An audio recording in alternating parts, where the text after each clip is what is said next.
Good morning. How are you?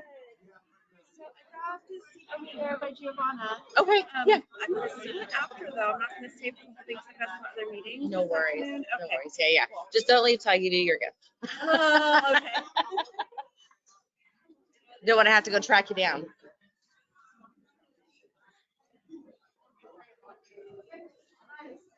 I think that's going to be it on coffee for me.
We actually who's coming?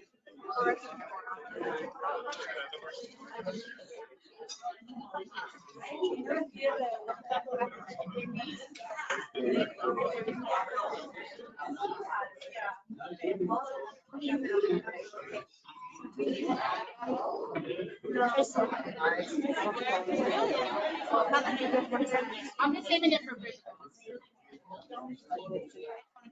Last time I was sitting back.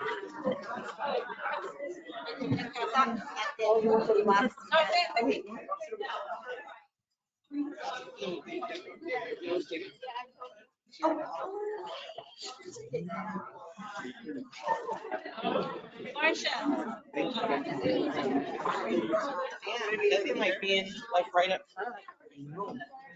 So there's somebody here. We don't mind.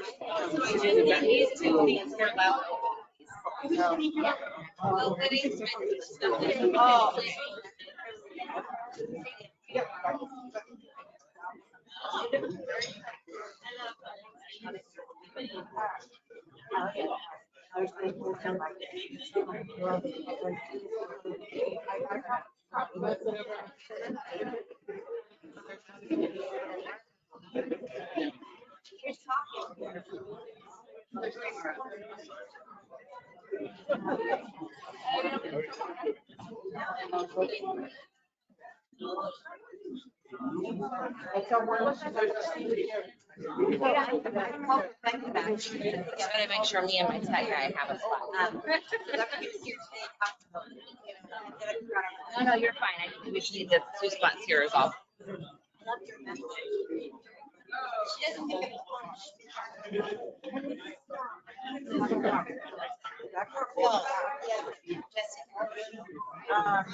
Why did you say Yara?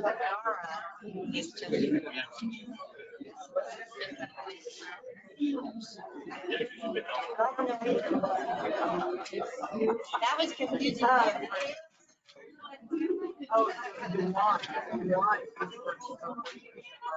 Yes.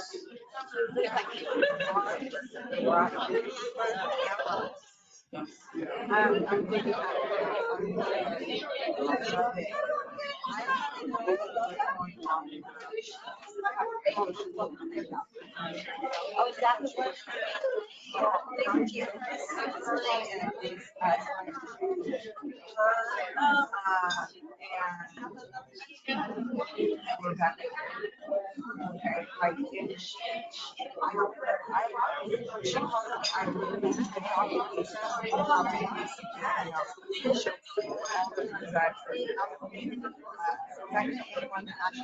Rebecca, yeah.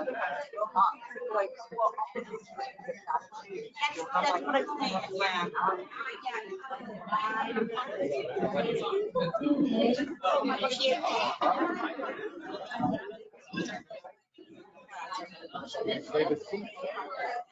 I'm saying. Yeah, good for you guys.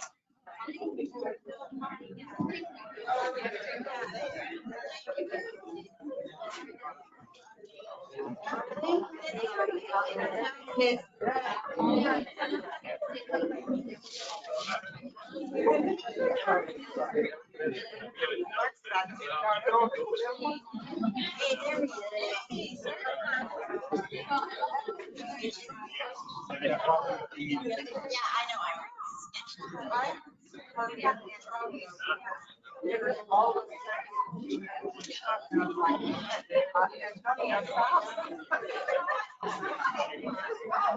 No, I got that.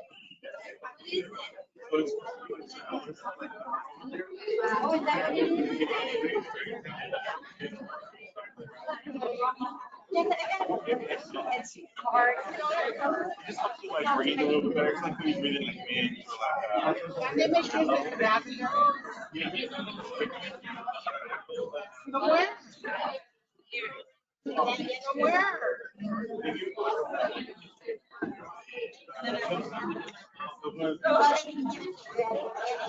Oh, you guys have that. You were the first one to Somebody.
Thank you. Is that chair for that? I don't really know. I don't know. I'll sit right here.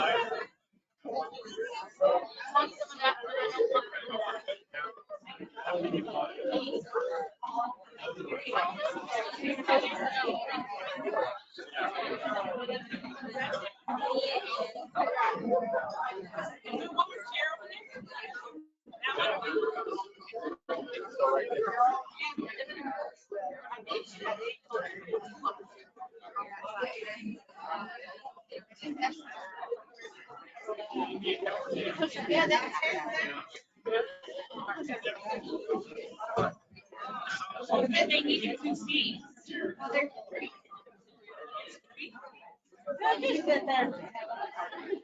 don't want to sit bed, you want?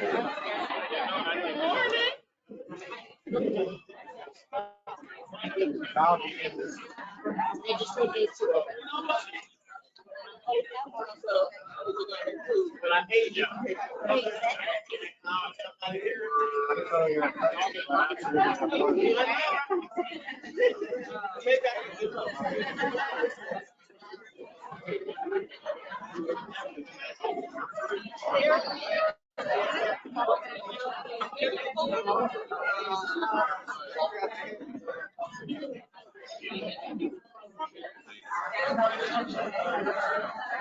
Good morning.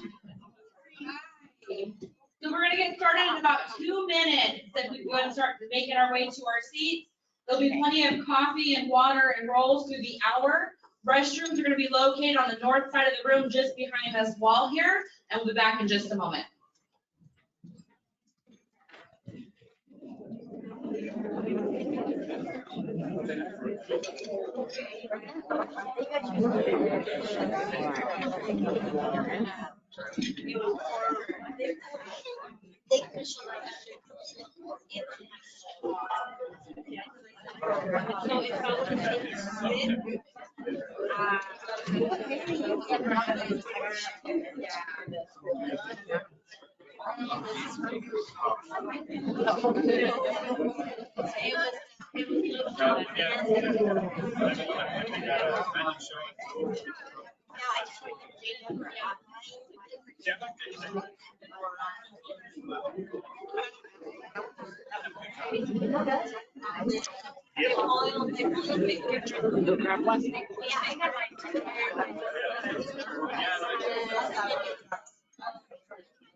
Where's Joanne?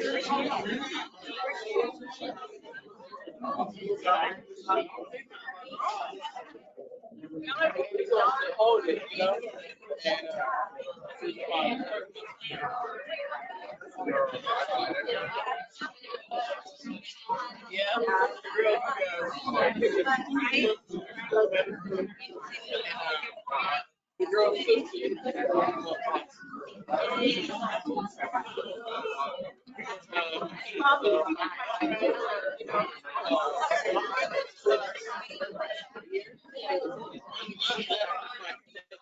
hello again. Good morning. Thank you all for taking the time today to join us for our 10th annual Fair Housing Conference. My name is Kathy Mulligan. I'm the Marketing and Communications Coordinator at Greater Bakersfield Legal Assistance. Before we get started, I'd like to just say thank you to all of you. Thank you to our vendors for being here with some great information, our guest speakers, and then take a moment to introduce our staff that's with us today. First and foremost, we're going to introduce our Fair Housing Law Project team, starting with our attorneys, Bashar Aga-Biali in the back over here, Ms. Gina Kim, and to my right over here. We have Oakley Trent in the back and Maria Hurtado. Thank you guys. In attendance, we also have, and we have, we have a virtual attendee with our Fair Housing Law Project, Elle. Hi, Elle, I hope you can see us. We won't be able to hear from you, but hello. And then also in attendance today, we have one of our housing attorneys, Ashley Alexander. And then I'm happy to present our new interim executive director, Giovanna Fournier Ocampo. Thank you. So this is our 10th annual, and the reason why it's our 10th annual and not our 11th is because, as we all know, 2020 we were hit with that pandemic and had to cancel, and so we didn't have a conference that year. But since 1968, Greater Bakersfield Legal Assistance has served the low-income and elderly community in Kern County with free civil legal services. Through the years, we have added and removed programs according to community needs. Today, we have more than 20 unique programs that offer a wide array of civil services. We offer assistance with domestic violence, access to health and public benefits, guardianships, landlord-tenant matters, homelessness prevention, homelessness wraparound services, civil rights, consumer education, seniors law issues, and of course, fair housing discrimination. The Fair Housing Law Project began at GBLA in 2012, and we provide education, outreach, investigations, and enforcement services for Kern County residents who believe they have been a victim of illegal housing discrimination. The project assists residents in Kern County regardless of income. We aim to educate everyone to know their rights regarding fair housing, no matter what side of the fence you are, whether you're a tenant, a landlord, a mortgage broker, a real estate agent, or a service provider. This conference is just one of the many components that we have of education and outreach, and we hope that you find the information provided today beneficial. For those of you that have attended in the past, welcome back. For those of you that are new, we hope to see your face again in the years to come. We have a great lineup of topics and speakers today, and we will have time after each presentation for Q&A. If you're joining us virtually, please type your questions in the chat box or the question box anytime during the presentation, and we'll try to address those issues as much as we can as time allows. Today, we're going to kick off presentations with an overview of the housing voucher program offered through the Housing Authority of the County of Kern. Our presenter today is Heather Kimball, Assistant Executive Director of the Housing Authority. A longtime resident of Kern County, Ms. Kimball has deep roots in serving our community. She began her career in 2009 at California Veterans Assistance Foundation and quickly moved up the ranks and was named Executive Director of CVAF. In 2016, Ms. Kimball became the Assistant Director of the Housing Authority of the County of Kern, where she can continue to serve those most at risk in our community at a larger scale. Please join me in welcoming Heather to the stage.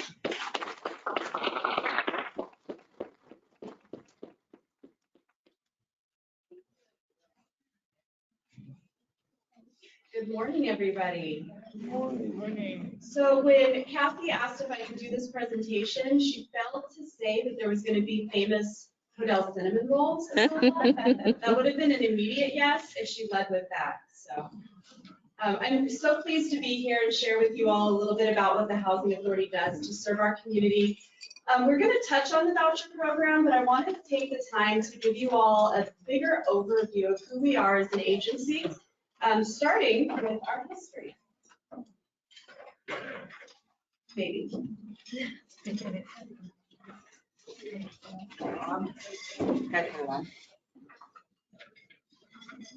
That's all. Okay, Being the first speaker is always the fun part. I could do it if we need to. I don't think it's, Okay, I don't think I'm gonna get it. okay, I'll control. Okay, cool. All right, let's go on to the next slide, please. So our history in Kern County has been very long. We actually were developed as an agency in 1939.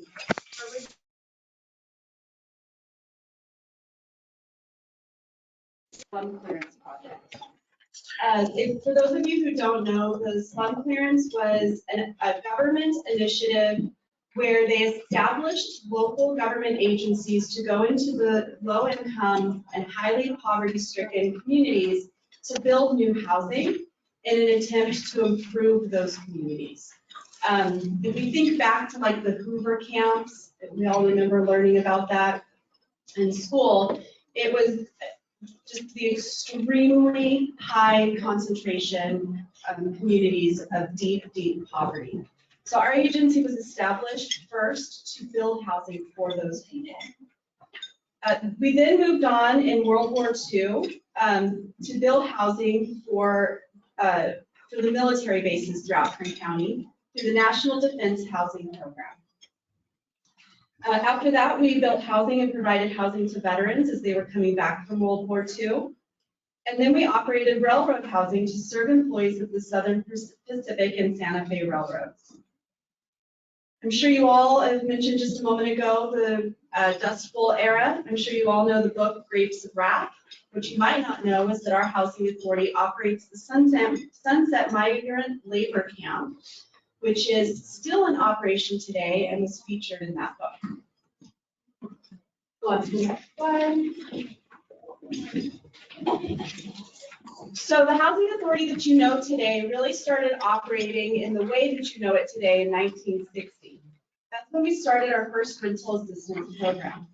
By 1970, we had started providing year-round housing for farm laborers. In the 80s and 90s, we issued millions of dollars in bonds to developers to bring affordable housing and market rate apartments to our community. In the last 2 decades, we've expanded housing and services to special populations, including emancipated foster youth, homeless, and veterans. And we also have established partnerships for the co-location of housing and services. Up until the last couple decades, our primary focus was on housing. But we realized very quickly that just providing housing to somebody is not the path for them to improve their quality of life, and that services needed to be provided along with that housing. So that's been a big focus in the more recent years and over the last 2 decades. So now that you know our history, let's talk a little bit more about who the Housing Authority is today. So we are a public agency that's established by the County Board of Supervisors. But there's a common misconception that we're a county department or that we're part of the county. We're actually an independent local government agency, which means we have our own benefit package, our own payroll, and all of those things that are separate from the county, but we have ties to them. We have our own board of commissioners. We have 7 members. This board includes 2 tenant commissioners. The rest of the board is appointed by the county. Again, we have our own legal counsel, HR department, everything separate from the county. Our mission is to improve the quality of life for low-income residents of Kern County by providing safe, affordable housing and assisting residents towards self-sufficiency and home ownership. So you can see through our mission today how much we've evolved since our inception in 1939. So a couple quick facts. We have nearly 200 employees on staff with us. We manage over 3,000 rental units throughout Kern County. We have over 2,000 residents receiving and or participating in supportive services. We pay about $27 million in rental assistance each year to families throughout Kern County, or to landlords rather. We have over 28,000 households on our waiting list right now. And we provide permanent supportive housing to over 2,400 homeless persons, formerly homeless persons in our community. It's just a snapshot of the scale of our agency. So let's get into some of the items that you're really here to learn about, and that is how we provide this housing and services to our community. So the first program we're going to talk about is our Housing Choice Voucher Program, which most of you might know better as the Section 8 program. So in this program, once somebody is selected off of the waiting list, they come in through an eligibility process with our applications team, and we do an income verification. The income verification is to make sure that they qualify for the program, but it's also to help us determine where their rent is, their portion of rent is going to be set, and how much their voucher amount is going to be. Their rent is equal to 30% of their adjusted gross income. And so we give them this voucher that they can take out into the private rental market and shop for housing with landlords of their choice. That's a really powerful thing, right? Because most people who are low income are told where their housing options are, right? There's affordable housing developments in our community, and those are their choices. Having a voucher gives them the opportunity to expand their choices in the community and compete against people of higher income levels.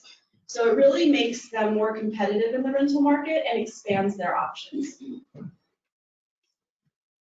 Once they do find a rental, then they submit a packet to us. We make sure that the landlord is charging fair market rents, that the rents are comparable for the area that the person's trying to rent in. And that the unit passes a housing quality standard inspection. And we want to make sure that the places that these people are using their vouchers are habitable, right? That they're moving into places that are safe and sound for them. The next program we're going to talk about is our low-income public housing program. I'm going to use this word, but don't repeat it because we don't call it this. But we would probably be familiar with it if I say the word the projects. It's not what we call it anymore though, so don't ever say it. It's low-income public housing. So our low-income public housing program, we have about 850 units throughout the community in the low-income public housing. It's similar to the voucher program in that we bring somebody in through our applications team, we verify their income to make sure they qualify for their program. The portion of their rent is set at 30% of their adjusted gross income. But the difference is these are actual sites, right? So they're being brought in and being offered an apartment at a specific location. We are actually in the process right now of doing a conversion of our low-income public housing inventory through a program called RAD. It is not RAD, it's very hard. But it stands for Rental Demonstration Assistance Program. And so we're actually in the process of converting our low-income public housing inventory over into the voucher program. And it's allowing us to apply for additional funding so that we can remodel all of these units. If we think about when the Housing Authority was first established in 1939 as the slum clearance, that's when a lot of this housing inventory was built. Right? So we've got housing that's been in existence in our community since the 1940s. And it is in dire need of some pretty significant repairs. So by participating in the RAD program and converting our inventory over, we're going to actually be able to leverage the money that we need to bring these households and these homes up to a standard that we want to see our families live in. I have a lot of LIPH managers in the room. Told you guys, Housing Authority, I was going to call on you as I'm up here. If you're a manager in the low-income public housing program, right. If you are a housing specialist that works in Housing Choice Vouchers, raise your hand. All right, I'm not going to leave you guys alone. All right, next slide. So another big thing that we're doing at the Housing Authority is a new initiative that HUD rolled out called Moving to Work. So it's a little deceptive because moving to work really doesn't have much to do with work. It really is an initiative that HUD launched that allows high-performing housing authorities flexibility in how they adopt their policies. So HUD has this long regulation guide of policies that housing authorities have to follow. By being a moving to work agency, we now get to move away from those prescribed policies and set policies that are local for our community. We know that the Housing Authority of the County of Kern is very different than the Housing Authority in Washington, D.C., right? What that housing authority needs and what that community needs is not the same as what we need here in Bakersfield, California. So the Moving to Work program allows us to analyze what our local community needs are and adjust our policies accordingly. Of course, we have to do that with a lot of HUD oversight and approvals and public hearings. So there is processes in place. We can't just change our policies however we see fit. We do have to go through an approval process. But it's really neat to know that we can locally craft our program to meet the needs of where our community is today. There's about 3,300 public housing authorities across the nation, and only 300 have been given this designation. So it's a very hard thing to achieve. So we are adjusting multiple policies within our agency, but the biggest policy change that we've made has to do with a change in how we calculate rent for the low-income public housing and housing choice voucher programs. So as I mentioned before, somebody comes into the program, we assess their income, their rent is set at 30%, right? So now with this policy change, if you are a non-elderly and non-disabled household, each year your rent is going to automatically go up by 3% of the fair market value for your bedroom size. The cool thing about this is if a family in the traditional program increases their income, their rent is going to go up along with that income increase by 30%, right? So if they make $200, or if their rent is $200 a month today, and they raise their income by $1,000 a month, we're going to recalculate it, and the rent might be $400, right? Automatically. With this new program, if they come in and their rent is $200 a month today, they go out and they increase their income by $2,000 a month. Their rent will still go up the same amount. It's not, we're decoupling income from rent and allowing our families to really go out and maximize their income without a perception of a penalty, right? We know a lot of the families that we work with in the traditional program see increasing their income and those rental increases as a consequence, right? And we want to change that mindset. So we are really allowing our families now the opportunity to go out and earn as much as they can without the fear of taking on that larger rent burden right away. So we're really excited about this program. We've begun rolling it out, and our first families will be brought into the program officially on 5/1. So we think that this is a great policy change, and we think that it's going to do a lot to serve our families well and help them increase their earning potentials. So aside from our trademark programs, HCV, Housing Choice Voucher, and LIPH, Low Income Public Housing, we do a lot more to serve the community through our affordable housing developments. So we have several housing developments that are focused on housing for senior citizens. Qualifications for each development differ just slightly, but we have options for seniors that are 55 and older, all the way up to 62 and older, including one congregate care facility where we provide 3 fully cooked meals a day through our kitchen. We have light housekeeping services. So here we go, team. If you're a manager for a senior housing development, raise your hand. I know I got 2. All right. We also have housing for farm workers. I mentioned at the top of my presentation that we operate the migrant farm labor centers, which is seasonal camps for the families that travel with the crops.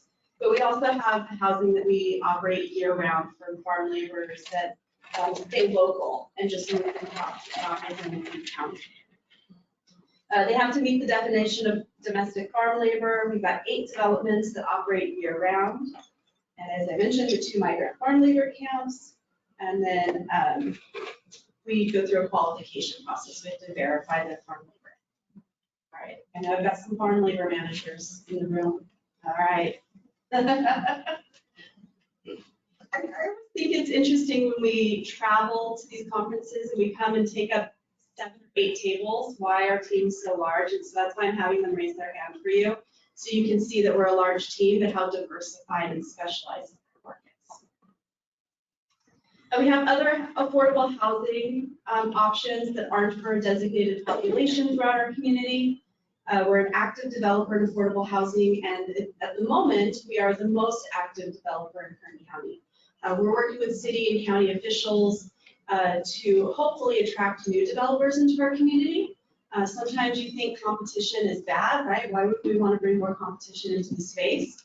But we know that the Housing Authority of the County of Kern alone cannot meet the local demand, right? It's going to take more developers coming into the space to build to the capacity and at the scale that our community needs. And we're going to talk about the need in just a little bit. We have housing for homeless individuals. So all of the housing that we provide for homeless individuals comes with supportive services. I see a lot of our supportive service agencies in the room, so I'm not going to leave you alone in my presentation here.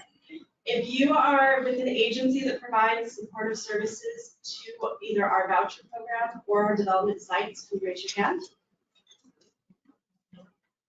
Yes, thank you. Our tenants and our participants would not be successful in housing without you.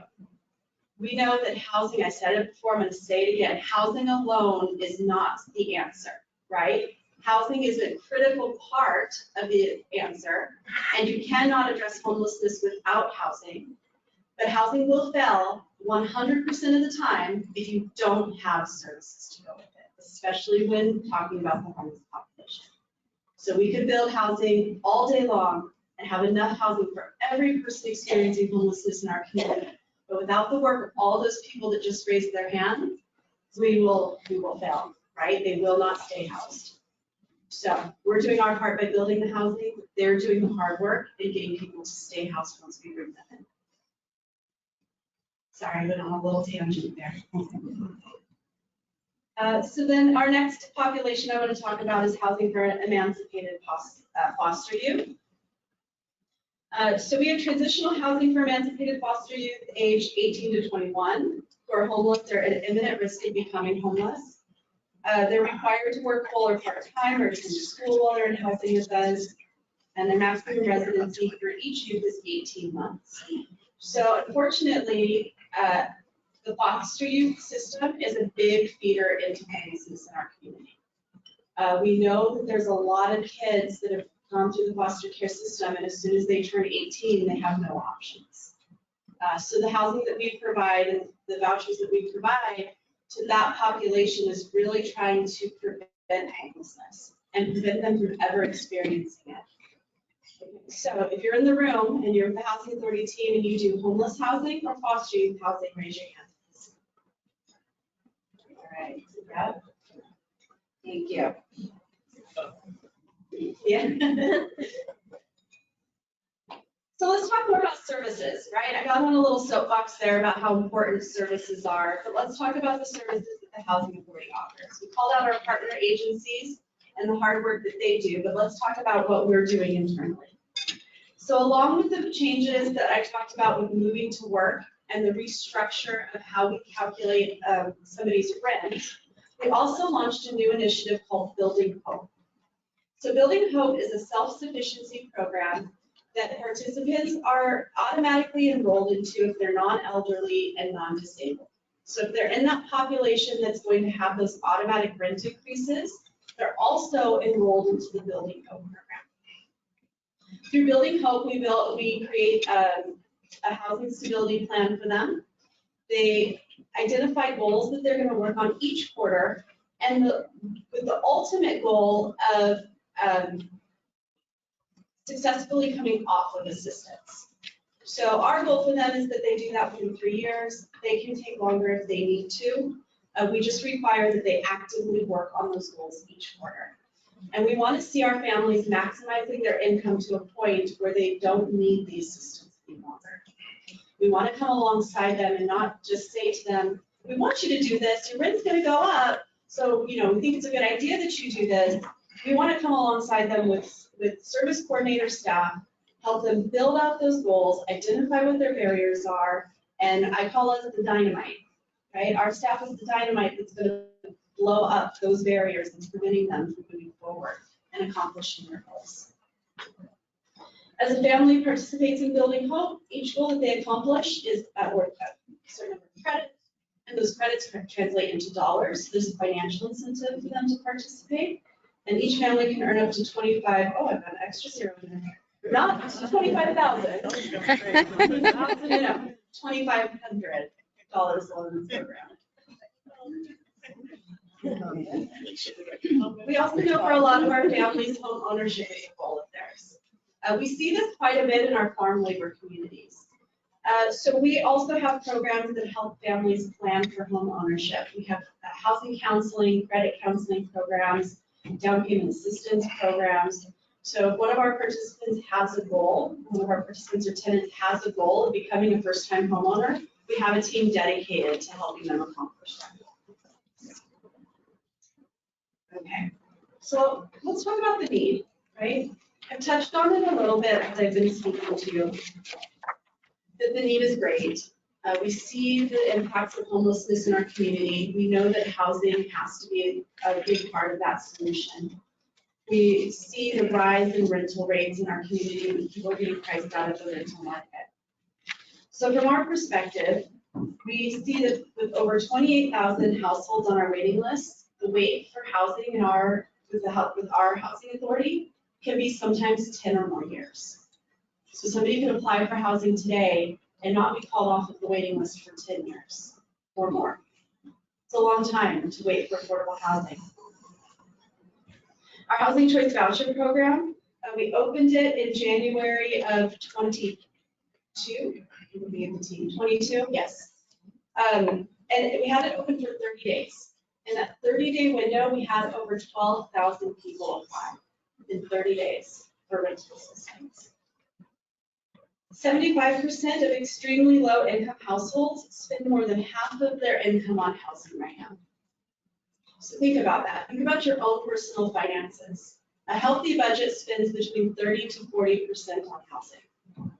Imagine if you had to spend more than half of your paycheck just to keep a roof over your head. That's not counting utilities, food, the necessities. It's a huge burden. So why is the need so great?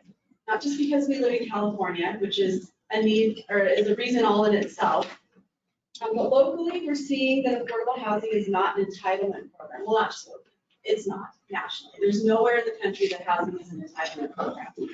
If you go to Department of Human Services and you say that you're in need of food and you qualify for their program, you're going to get assistance with food. There's no limit on how many people can receive that assistance. Housing is not that way. If you come to us and say, I am in need of help with paying my rent, and we qualify you for the program, we can't give you that assistance if we don't have enough vouchers to do that. So HUD gives us a set number of vouchers each year. It doesn't go up based on community need. It is a fixed amount. So we can only serve new people in the voucher program if somebody comes off the voucher assistance. That's the only way we can bring a new person. Same thing with our apartment units, which is a little easier to understand. You can only move somebody into an apartment if somebody moves out of an apartment, right? It's a fixed and finite number. That is why we're so excited about the new initiative with Building Hope and the step increases, because we think we're going to be able to get people successfully transitioning off of these vouchers so that and out of these low-income public housing units so that we can open up opportunities for new families just beginning the journey. There's a disconnect between housing costs and income. Since 2000, median home prices has increased 182%, while median income levels have only increased 61%. And just to be kind of put a little exclamation point on this data is from 2022. So we know that that gap has just continued to grow. When we see the new report for 23, I would expect those numbers to continue to get farther apart. And there's insufficient housing production statewide. We know that the county and the city are working on affordable housing development plan. And they're working on ways to bring more affordable housing development to our community, but right now there's a massive shortage. So I mentioned briefly that we are the most active developer of affordable housing in Kern County at the moment. So let's talk about our development activities. So from 2019 to 2024, we've developed a little over 1,100 new units. That is more units in that time frame that we've developed than we have in the last 27 years combined. So we've definitely ramped up our activity to bring new units to our community. We're opening an average of 200 new units each year. New construction and acquisition and rehabilitation is what we're doing. So that's a pretty technical term. So when we think about new construction, that's from the ground up, right? We take a vacant lot of dirt and we put housing there that didn't exist before.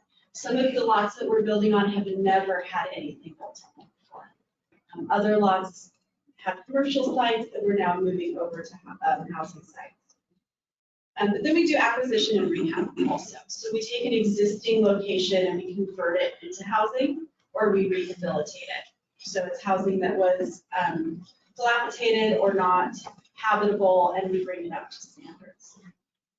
We really focus on though the new construction and the conversion of non-housing into housing because we want to add to that inventory. The rehab of existing sites is important because we want the housing that people are living in to be decent and safe. But that doesn't bring new inventory into our community. It's not adding to the housing stock. So let's talk about a couple of the projects that we've done. So this is Almond Village. This is in Lost Hills. It's one of our farm labor housing sites.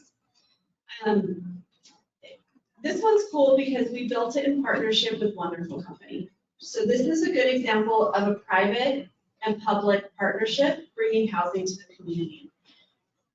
The next one is Park 20th. So Park 20th is housing for homeless veterans, along with housing for other homeless individuals, mixed in with market rate or with affordable units. So we have a mixed population here where we've taken people who've experienced homelessness and put them into a community with people who are just seeking affordable housing. What we see when we have sites that are just dedicated for homeless individuals is they have a harder time rehabilitating because they're just isolated with people experiencing all of the same struggles that they're experiencing. So it just compounds sometimes the challenges that they're facing. When we have sites like Park 20th, we're bringing homeless people out of their environment into housing and putting them into a location with other renters who've not had those challenges. And we see that they overcome their barriers a little bit more quickly, right? Because they're not just stuck in the same mentality. So Park 20th is a cool one. Park 20th, I'm sorry, can you go back just 1 second? Park 20th, the design of that property was so innovative at the time. We opened it in 2012.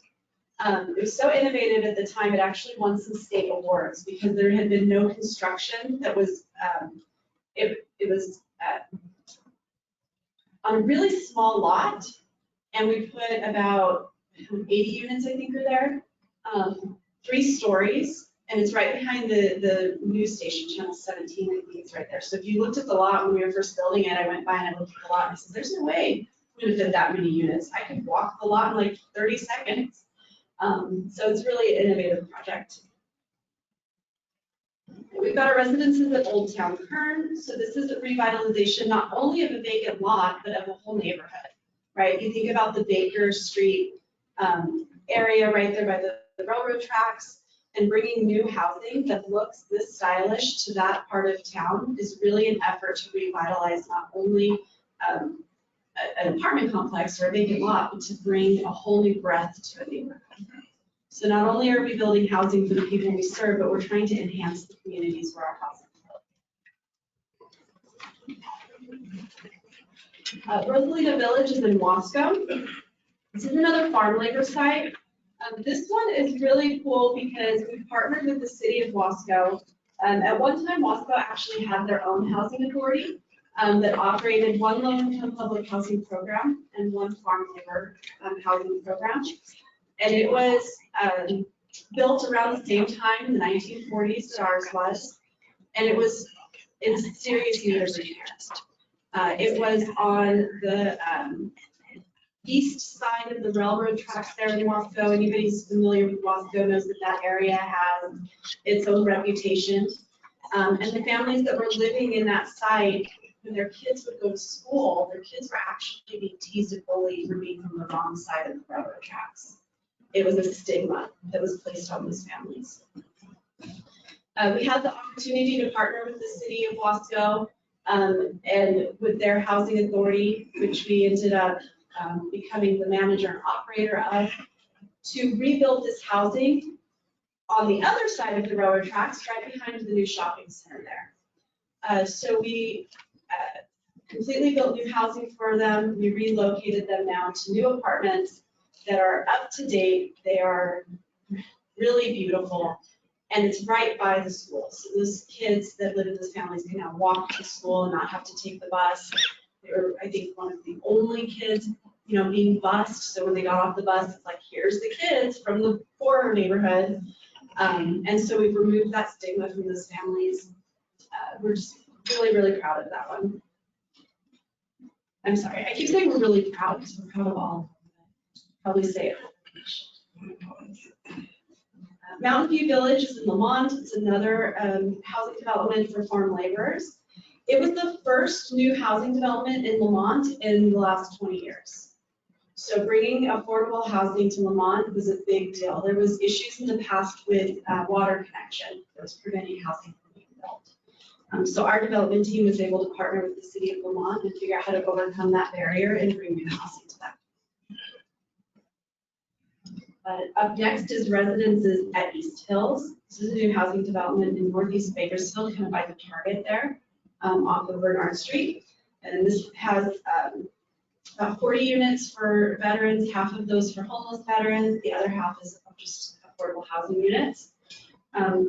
This is one of our few developments that's in a neighborhood that has access to schools that have those high ratings, right? If you think about where our housing is, our affordable housing is located, most of that is associated with schools that have, if anybody looks on Zillow, and you see the school ratings on Zillow, and it's like a 1 or 2. If you look at the school ratings here for residences in East Hills, they're like 6 to 8. So this affordable housing development gives our families opportunities and access to some really good public schools for our families. And I'm proud of that one too. The last one I'm going to highlight here is our infill housing project. So infill housing, all of it looks the same. You can drive by several of the lots where we built infill housing, and the footprint is going to look identical. But with infill housing, this is where we're finding those smaller vacant lots in our community that have oftentimes never been built on, that are an eyesore and a nuisance for the community. Problems with dumping, loitering, all of the things that vacant lots bring to a neighborhood. And we've built housing on it. The infill program allows us to build housing relatively fast and at a cheaper rate than those larger apartment complexes that are very complicated to build. I see Catherine from the county here. Anybody else in the room from development teams, the city or the county? Just Catherine, I'm sorry, Catherine, you're gonna get singled out. I just wanted to call out the city and county's development teams because this was a really innovative idea that they had to help produce affordable housing production in our community. We're really grateful that the Housing Authority was able to partner with them and help fill that need and be a part of their strategy. Okay, I have no idea how long I took, Cassie, am I on track? Went a little bit over, but that's okay. So Okay. we might get 1 or 2. We might have to have questions sent to you later, if that's okay.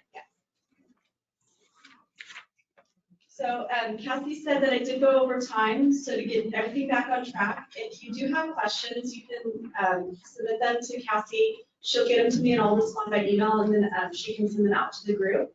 Or all of those people I had raise their hand. If you have questions, you can grab one of them. I'm sure they can answer. Thank you so much for having me. It's been a pleasure sharing about what we do for our community.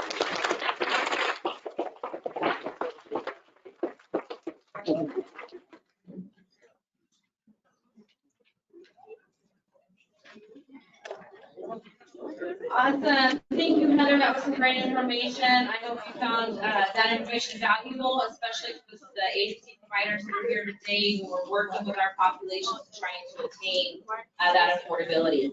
So now we're going to switch gears just slightly, and we're going to focus on what voucher discrimination and housing looks like. Our next presenter is Denise McGranahan, who's a senior attorney at Legal Aid Foundation of Los Angeles. She is going to be joining us virtually today, so my colleague is going to help load that in just a moment. Ms. McGranahan has worked with the Legal Aid Foundation of Los Angeles since 1996. For over 30 years, she has specialized in housing and landlord litigation, advising and representing low-income tenants in matters including eviction defense, rent control, the Ellis Act, habitability, housing discrimination, disability-related issues, and the federal Section 8 program. She has handled hundreds of unlawful detainer cases over the years and regularly co-counsels with private attorneys in important affirmative litigation, especially cases involving fair housing matters. She has trained law students and volunteer attorneys and has been actively involved in the drafting and revising of state legislation that's resulted in significant changes to landlord-tenant laws in California.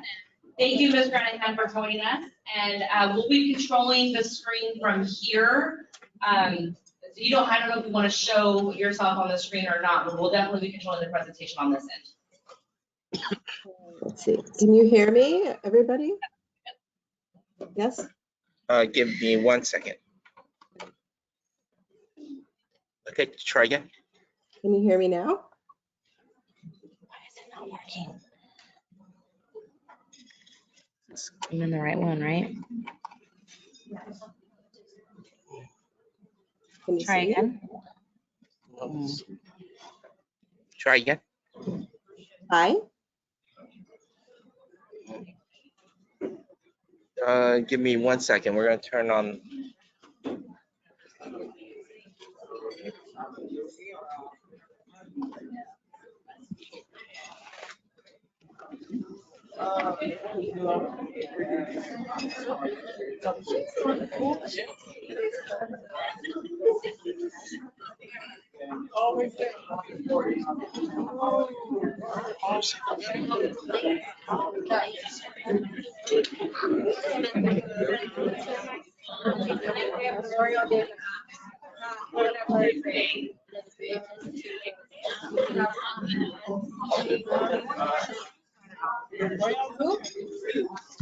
Can you speak again? Good morning. I apologize for the technical difficulty. Give me 1 more second. Okay.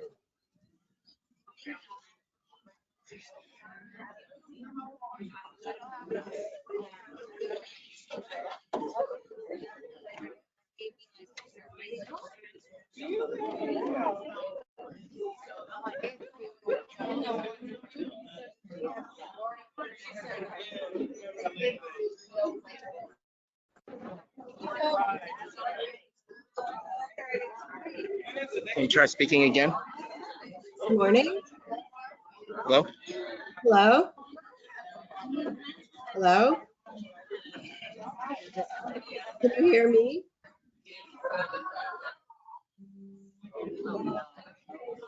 It was working this morning. That's okay. As a backup, can we just maybe do, is there a spare mic? We just have someone call speakerphone, call your phone, put a mic on, and just put the phone on speaker and just mic it, and that's maybe all we can do. Maybe. I would just try to connect and reconnect Maybe. a couple things. So let's try this.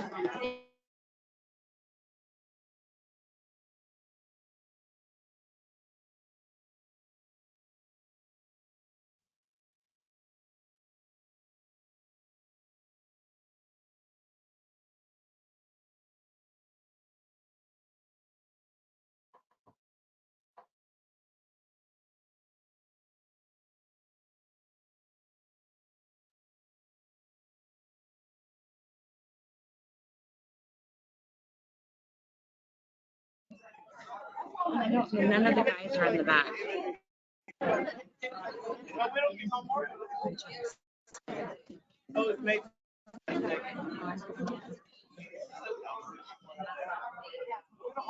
Why would it do this now?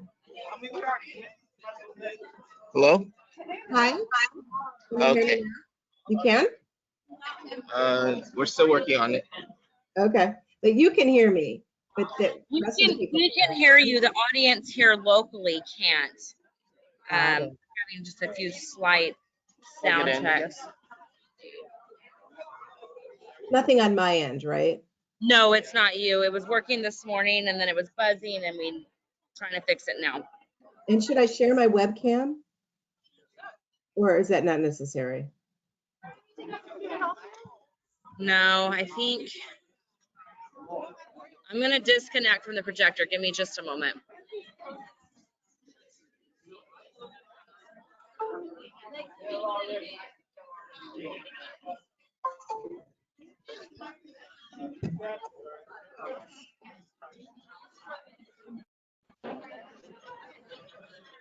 Okay, let's try that again.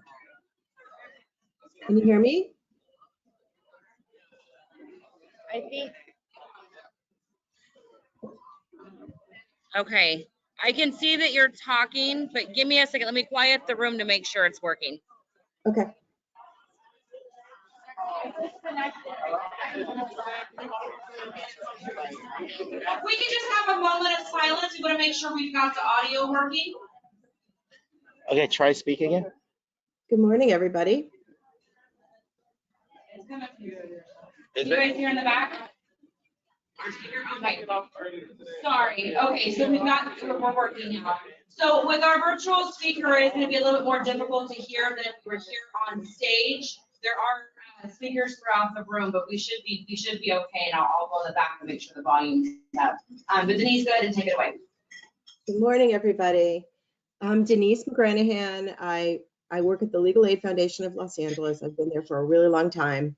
And source of income discrimination has been sort of my baby. And so I'm really happy to share with you my experience and knowledge about this.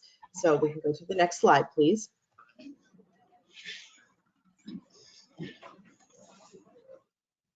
So today I'm going to talk about these topics. Why is voucher discrimination, why are voucher discrimination laws so important in California?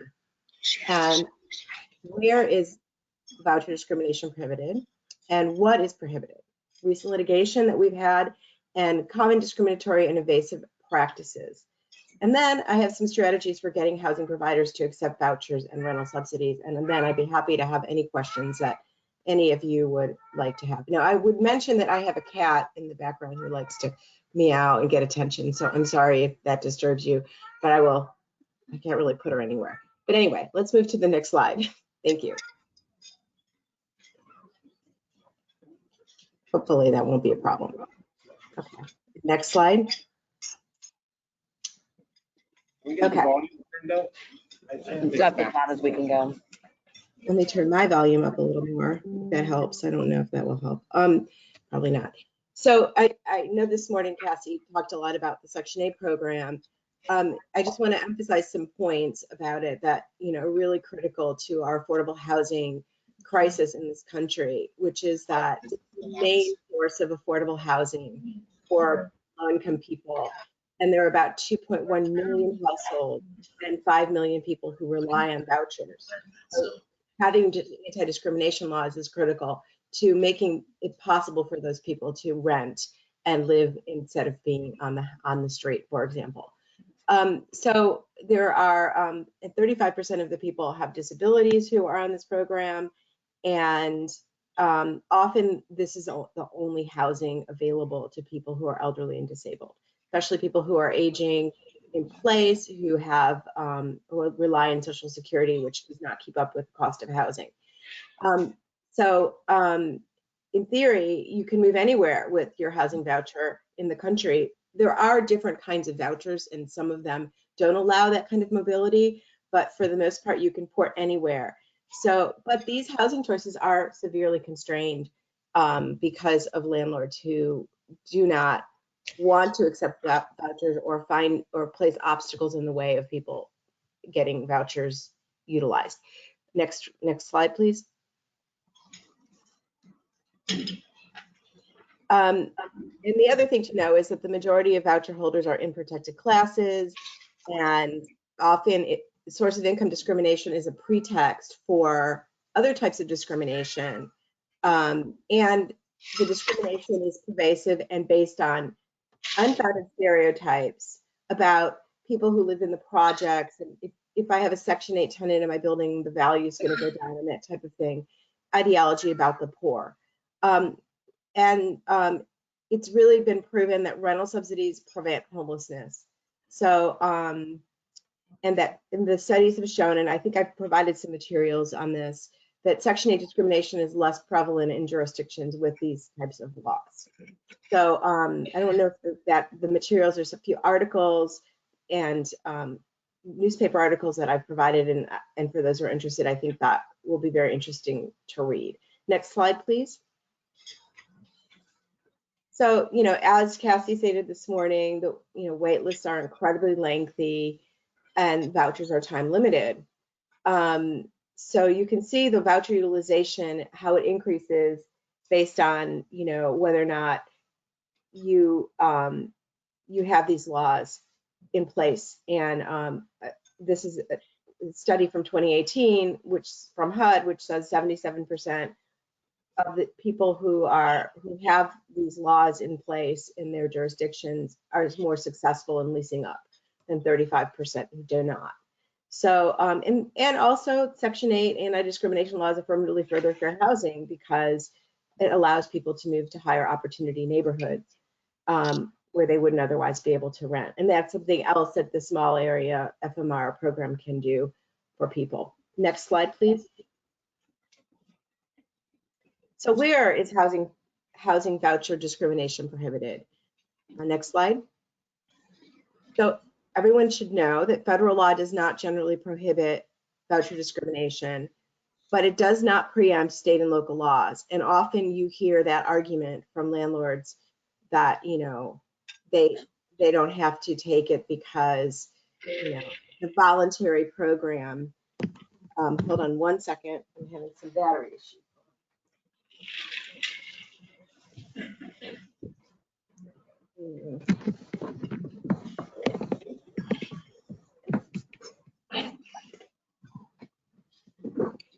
Sorry about that. And a lot of these arguments about preemption have been pretty much rejected by the courts. And we often have to write letters to landlords who say, I don't have to take it, it's a voluntary program. Well, it's really not a voluntary program on the state and local level if you have these protections. There are some exceptions to the federal law not prohibiting voucher discrimination in the home program, LHTC, mark-to-market, multifamily units purchased from HUD, and a few others. So there are some, but we don't really in California now have to worry so much about that. As I will talk about, we do have protections now in California. So about 50% of voucher holders nationwide are under some sort of protection from source of income discrimination.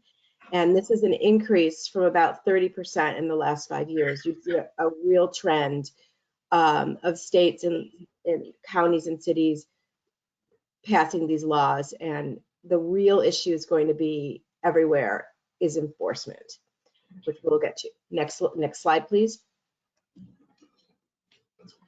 So I'm not going to go through exactly what, but you can see which states, a lot of states, and a lot of local jurisdictions that cover a lot of major urban areas. So there are many opportunities for people when they move to other places with their vouchers. If they move to these places, they have more protections. Interestingly, the state of Texas has gone the other direction entirely, and they have passed a law in 2015 that prohibits local governments from passing voucher discrimination laws. That law was challenged in 2017, and I'm not sure what the status of it is. It may still be pending, but the fact is that, if you go to Texas, you do not have those choices that you might have in many of these other jurisdictions. Next slide, please. So, I said earlier, courts have generally upheld state and local laws that prohibit voucher discrimination. And for the lawyers in the room, this is good information about why we don't have federal preemption. In California, where we don't have state preemption, that case was the City of and County of San Francisco versus Post case, which really pretty much changed everything in terms of local laws in California. So if anyone's interested in reading about that, there's further information.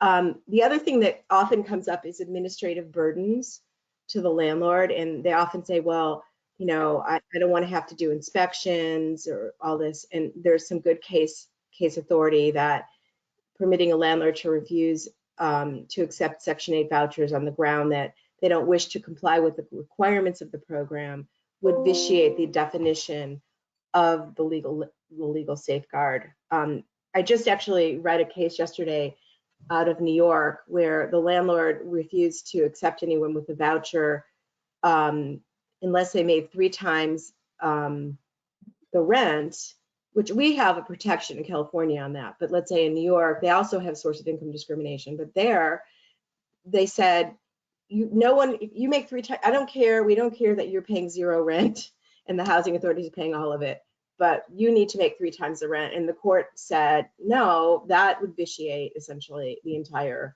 protection, because no one will ever be able to do that, because their income, no one who even qualifies for Section 8 will be able to afford to live there. So I think that's the direction courts are going, and that's good. Next slide, please. So what is prohibited by these laws? This is really important to everybody in the room who works with voucher tenants. Next slide, please. And next slide. California's Fair Employment and Housing Act protects people from housing discrimination based on various categories, as we all know. But one of the latest amendments to the law involving source of income protection adds people using federal, state, or local housing subsidies to this list, effective January 1st, 2020. And you cannot refuse to rent to someone or otherwise discriminate against them because they have a housing subsidy, such as Section 8. Now, I want to tell you a little story about how we got to this point, which is one of my proudest sort of career accomplishments, I would say. It started in 2004 when, along with the Brancart firm and National Housing Law Project, LAFLA, filed a lawsuit against Donald Sterling, who owned the LA Clippers. And he refused to rent to an in-place rent-controlled tenant in Santa Monica. And he refused to take her voucher. We asked for a reasonable accommodation to accept that voucher. And we also, at that time, tried to argue that the existing law in California covered Section 8 discrimination, although the language was very ambiguous. We ultimately lost that case in a trial, and then the Court of Appeal, it's called Sabi versus Sterling. People may know about it. It's my only published decision, and it's not a good decision. Very disdainful by the court. The court was very disdainful of the concept of Section 8 discrimination laws, and said it's really up to the legislature to decide. But because of that decision, when it came to local laws being challenged, like the San Francisco law, which was the first one that in the state pretty much, the argument was there's no preemption because FEHA didn't cover source of income discrimination in terms of vouchers. And the court agreed with that and published this decision. At that time, we were also defending the Santa Monica had also passed a law in 2015, and we were defending that. We intervened, LAFLA intervened with some clients to protect that law from being struck down, and it was a challenge by AGLA, the Apartment Association of Greater Los Angeles, and we successfully defended that law. And one of the arguments that the attorneys made is, you know, under Sabi, Section 8 discrimination is not prohibited, and the court said, well, that was then, and you know, and that was, you know, basically telling us that we don't have any preemption of the local law, so this local law is good. So we actually had a full kind of circle, like even though we lost the Sabi case, and even though you know, it was very hard to lose that case after so much work went into it, in the end, after 20 years, we now have this law specifically covering Section 8 discrimination and local laws that can also be there to protect people. And so this was actually, you know, sort of a really exciting for me when these laws came about after so long of working on this issue. So I just wanted to share that story because it's really close to my heart. Next slide, please. So the new law, FEHA, is very broad, and it covers any kind of subsidy that you might have in any program that you can think of, including, and it also covers security deposit assistance and emergency rental assistance and locally funded subsidy programs, third-party payments, anything that will help a tenant either, you know, lease up or, you know, stay in place. This law is very broadly written. Well, in the regulations, can you go to the next slide, please? Okay, so there are regulations that have been promulgated by the Civil Rights Department which I really recommend anybody who's working in this area to check those, because it really is very specific about the things that landlords cannot do. Advertising is an obvious one.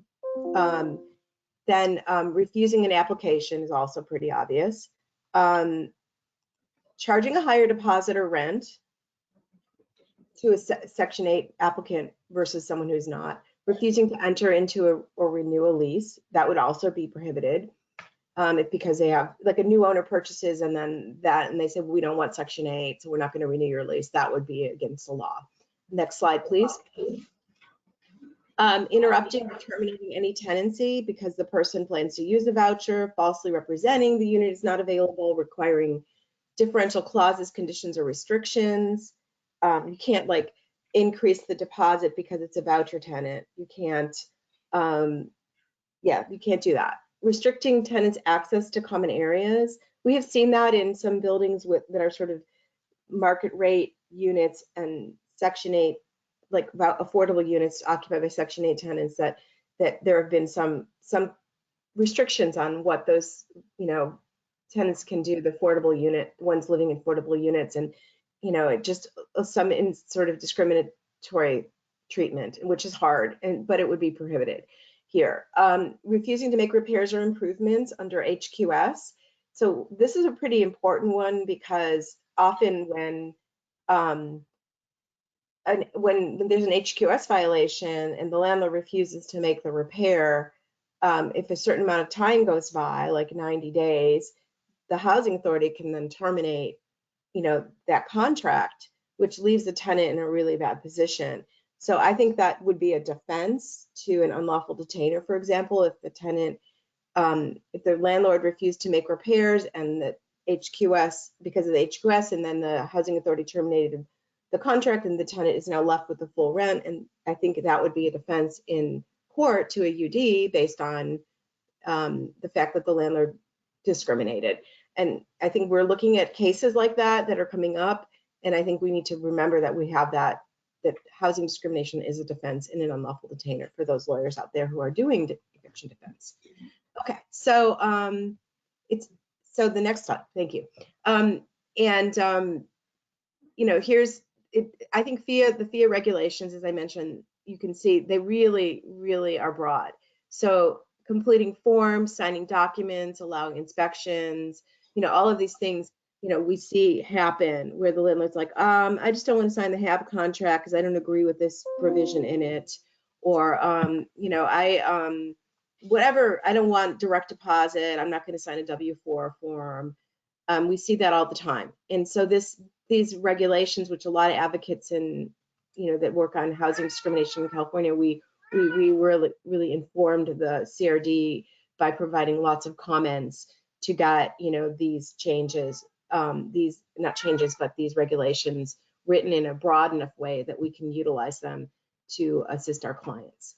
So this is in the 2 CCR, and then these references are here for those advocates who need them, especially for like writing letters to landlords. It's helpful, or to opposing counsel. Next slide, please.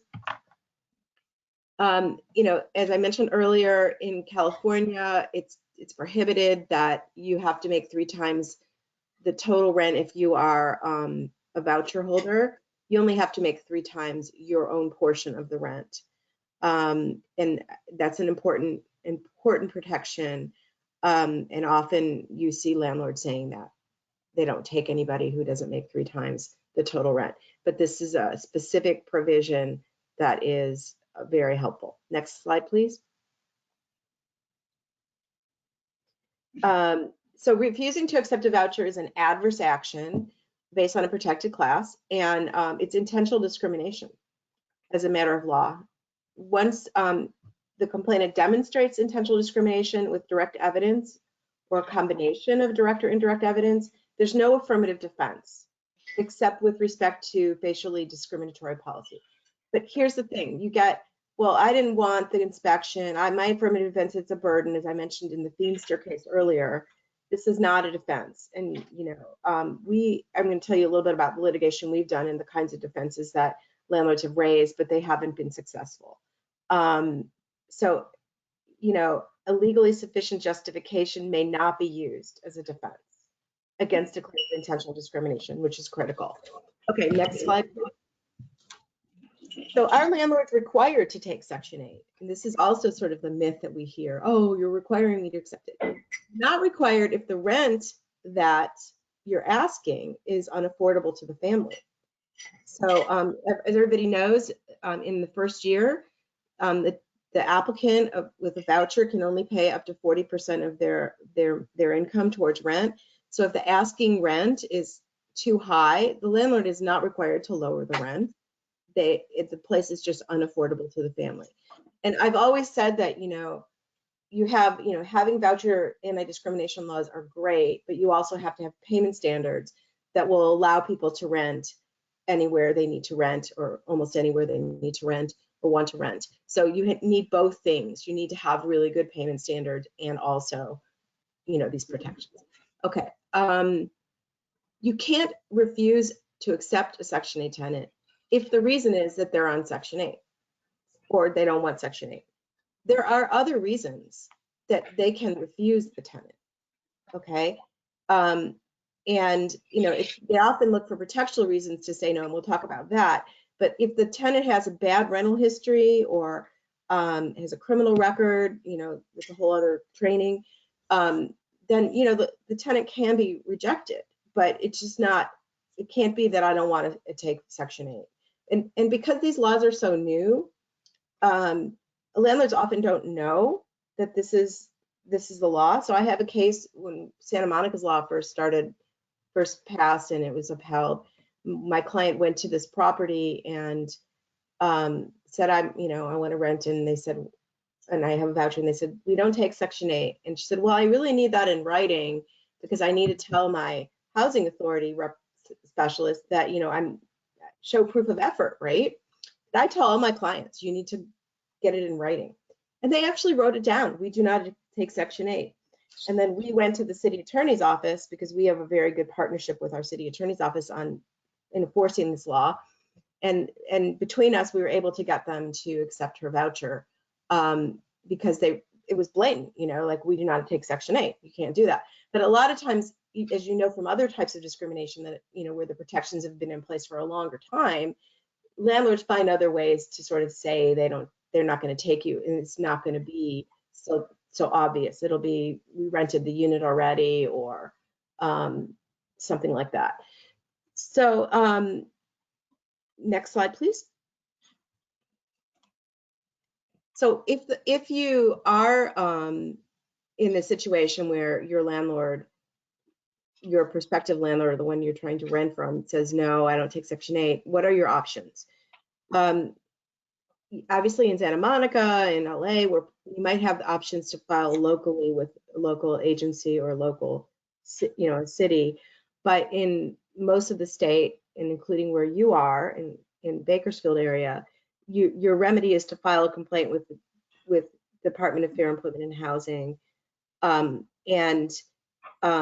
to contact a Fair Housing Assistance Program, and they may also be able to assist.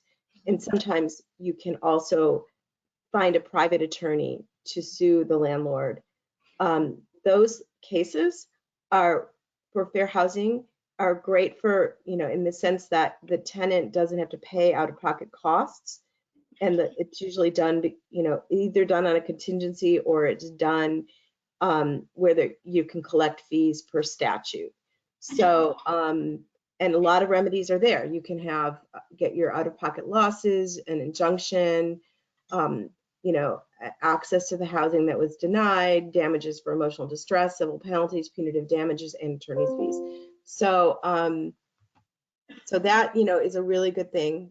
If you file with CRD, you know, they don't have a lot of resources right now for these cases, and advocates have been working really hard to try to figure out how to get them to take more of them.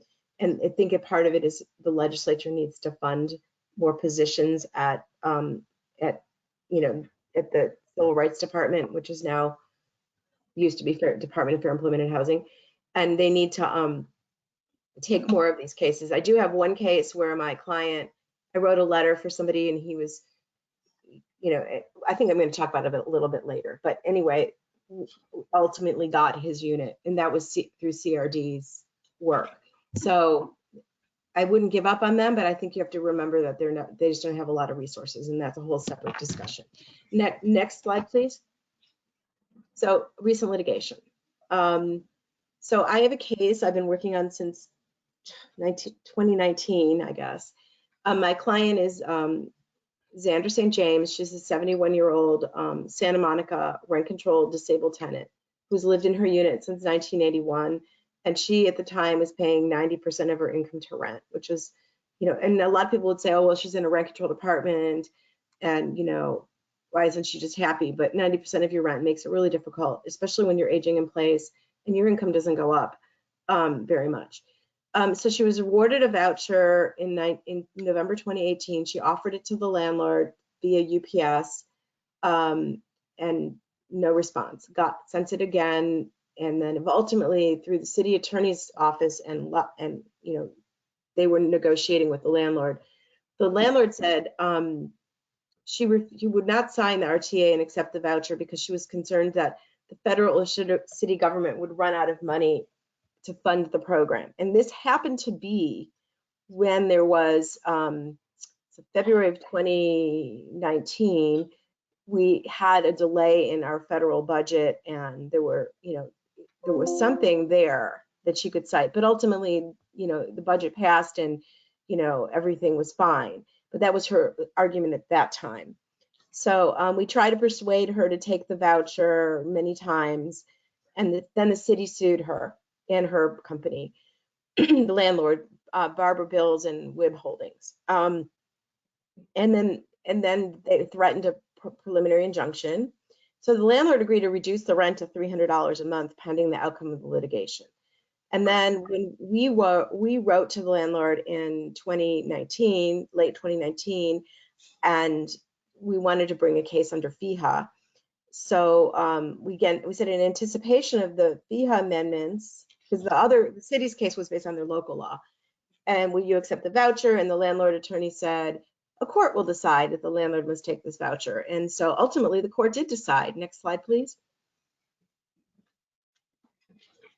And we filed affirmative case, and there were 2 cases pending. You know, we went through a lot of things like an anti-SLAPP motion, and in September of 22, we filed a motion for summary adjudication. The city did, and we did, and it was granted in February. Landlord actually never filed oppositions, which was very strange. We don't understand why they didn't, or they did it late and the court never considered them. But if anyone is interested in seeing, I think I might have provided a copy of the court order in that case. But anyway, so we have summary adjudication, and we can now get probably a preliminary injunction to force the landlord to take the voucher. And our trial date is in December on some other claims that we have as well. So that was a really good result. And this is a landlord who came up with all kinds of excuses like it's slavery, literally citing whatever the amendment is now, 1300. I mean, it's slavery, and you know, it's forcing me to enter into a contract that, you know, it's interference with contract. And they just came up with all these things. And as I stated earlier, you know, those are not affirmative defenses. She said, I would agree to sign a contract on my terms, you know, kind of thing. And so anyway, none of that worked. So that's really good news. Of course, none of this is published, but it's still a good precedent for anyone who might want to bring a case like this. Next slide, please. We have another case at LAFLA that we're doing with DREDF, which is Disability Rights and Education Defense Fund.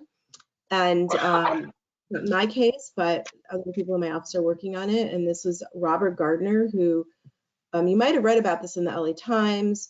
It was publicized on the front page of the LA Times recently. He was the very proactive person. He went and applied to 22 different places for to use his voucher, and they all told him, no, we don't take Section 8.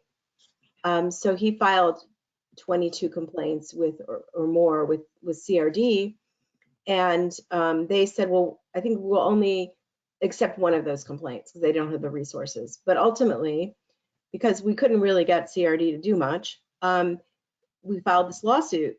And I just learned that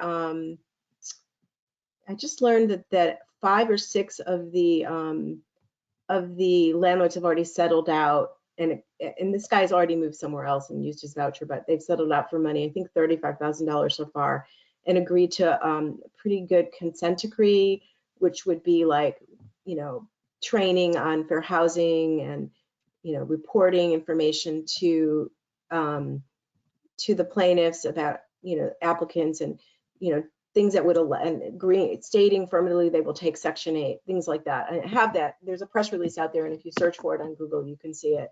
But you know, so they're already like 5 or 6 of these providers have already settled. So it's a lot of this is about enforcement, as I said earlier. We want landlords to know that they don't get to say no. It's not an option, and as Gardner said in the press release. Next slide, please. Okay, so what are some of the common discriminatory and invasive practices? I call this the whack the mole.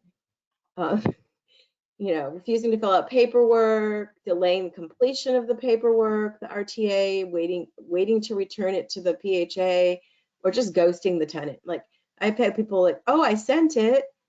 Okay, but it's 4 weeks later and no one received it. Requiring the family to make 3 times the rent, we talked about that. Not holding the unit for a Section 8 applicant, but holding it for other applicants, and then claiming the unit was rented. Increasing the security deposit, stating that the unit size has to match the voucher size. I have a case like this right now where I have an existing rent control tenant who lives in a 2-bedroom unit. She has a 1-bedroom voucher, and our payment standards in Santa Monica right now are kind of low for the area, and they hopefully will go up, but let's say $1,930 is the payment standard. And her rent is $1,100. And the landlord's like, well, sorry, she's in a 2-bedroom. We want the full payment standard. And we also want, you know, a 2-bedroom payment standard. So I'm going to write to this landlord, and obviously the city will as well, because we work in partnership a lot with the city attorney's office. And, you know, it's a major property management company, and they just don't understand the relationship between the unit size and the voucher size. So a lot of that needs just to be clarified, and education is really a big part of this. Next slide, please. So they also do things like they say the rent cannot exceed the payment standard, which we know isn't true, because if you can pay up to 40% of your income in the first year, so that some applicants can afford more, so that's just not true. They say we need advanced approval from the housing authority for the rent demanded. That's not true. You first submit the RTA to the housing authority, and then the housing authority specialist will work with the landlord to come up with the correct rent for that unit based on whatever the rent reasonableness standards are. In a rent controlled jurisdiction like where we are, you know, they go to the rent controlled rent, but you know, that needs to be done after the RTA is submitted, at least to my understanding.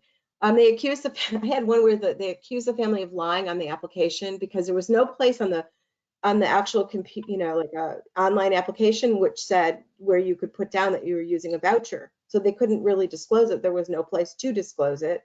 And then they said, sorry, we're not renting to you because you're lying. Okay.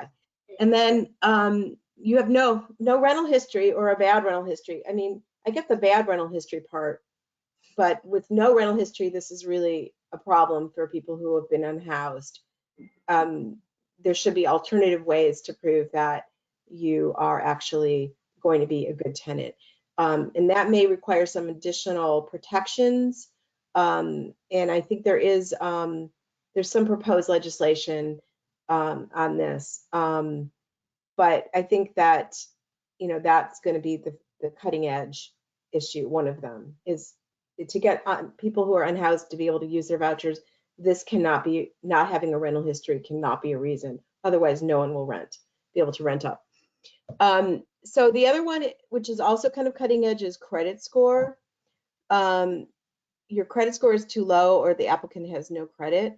We'll talk more about that in a few minutes. Raising the rent after the family applies. And in the case where I mentioned my client where they wrote down notes that we don't take Section 8, after we left there, she left there, they raised the rent on the internet.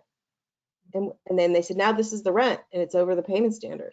We're like, you already said no when the rent was the correct rent, affordable for her. You don't get to just raise the rent to avoid renting to this person. And between the city attorney's office and our office, we were able to convince them. And she's still there, which is really nice. Okay, so here's this was a case I wanted to bring, but unfortunately the clients, I don't think really wants to move forward because, it's hard to go through litigation. But this is a property in Santa Monica that has 300 something units, 100 of which are affordable units. And most of those people who live in those units are Section 8 tenants. This is a new property management company called Bozzuto. If anyone's heard of them, new for this building. So my client lost his job during COVID as a waiter, which we know is very common. Probably most waiters lost their job during COVID. And he's 62. He incurred a lot of credit card debt and it tanked his credit score. He received a home voucher from the city of Santa Monica and applied to rent an affordable unit at this property. He was turned down because his credit was bad.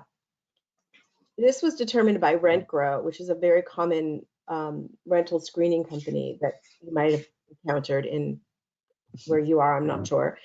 His share of rent was going to be $12 a month. The landlord suggested they turned him down.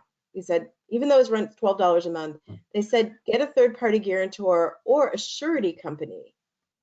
They would only insure a year of rent if he paid a full month's rent, not just his share, the full $1,500 or the single, like $1,500 or $1,600 a month. If you pay that money to us, unrefundable, we will guarantee your rent.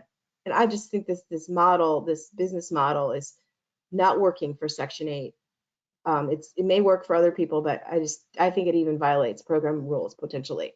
So then we offered $144 upfront, his share of rent for a year, and we also offered a higher security deposit, and they just said no. So eventually this may be dealt with by legislation. There's several proposed bills in California right now on not being able to use someone's credit as a measure for their ability to rent with a voucher. But I understand that the current legislation that is pending, I don't have the bill number on hand, but it basically is in suspension. So that may mean it goes into a big black deep hole and we don't know, it never comes out. But it also could mean that this is just the beginning of a process to get this type of problem covered. It just takes several years sometimes before the state legislature actually passes these laws. So there definitely is a recognition of this. Next slide, please. Then I think this was the case I was going to mention earlier where my client went to CRD. This guy had an EHV voucher and he had no credit. He didn't owe money to anyone. He didn't have a car. He didn't have a student loan. He didn't have any credit. And he applied to several apartments, and the one in El Segundo, California, refused him because he had no credit. The one in Santa Monica said because he had no credit, he got a very low credit score and he was turned down. So we sent letters to the housing provider and they eventually agreed to accept him, but it turned out that the EHV voucher that he had couldn't be used in Santa Monica. And that was a whole other thing because there's special rules for that. So with regarding the El Segundo property, he filed a complaint and they accepted the case and offered conciliation. And ultimately the landlord agreed to accept him. And I had written a letter to the El Segundo property, which I think helped because that letter was reviewed by the people at CRD, and I think they saw the argument as to why this was discrimination. And he recently emailed me like this week. He's in the property and he's ecstatic that he got this unit. So I'm very happy to see this result. Next slide, please. So here's some strategies for getting housing providers to accept vouchers. I thought about this when I did this training in the San Diego Fair Housing Program training in February. And I was thinking through like, what can we do to combat voucher discrimination? Because we have these laws now and so here are some things I'm thinking of. So we need to have, in places other than California, places throughout the country, they need to have, the source of income laws need to explicitly cover vouchers. It was the problem that we had in the early 2000s here, that there was no real, it wasn't clear. And then there shouldn't be any exceptions for burdens because that would swallow up the entire protection. A robust adjudication process, including attorney's fees and stiff penalties. I'm thinking maybe letting people go to small claims court when they're denied based on like an advertisement, something simple, and then getting a penalty in small claims court. That maybe it won't solve getting them their housing necessarily. It might, if the landlord still has something available, but I think it's also just sending the message to everyone, including the courts, that this type of discrimination is prohibited. And then giving standing to local governments to enforce FEHA. Right now, they don't have standing. They have to sue under the UNRU Civil Rights Act, which they do have standing under.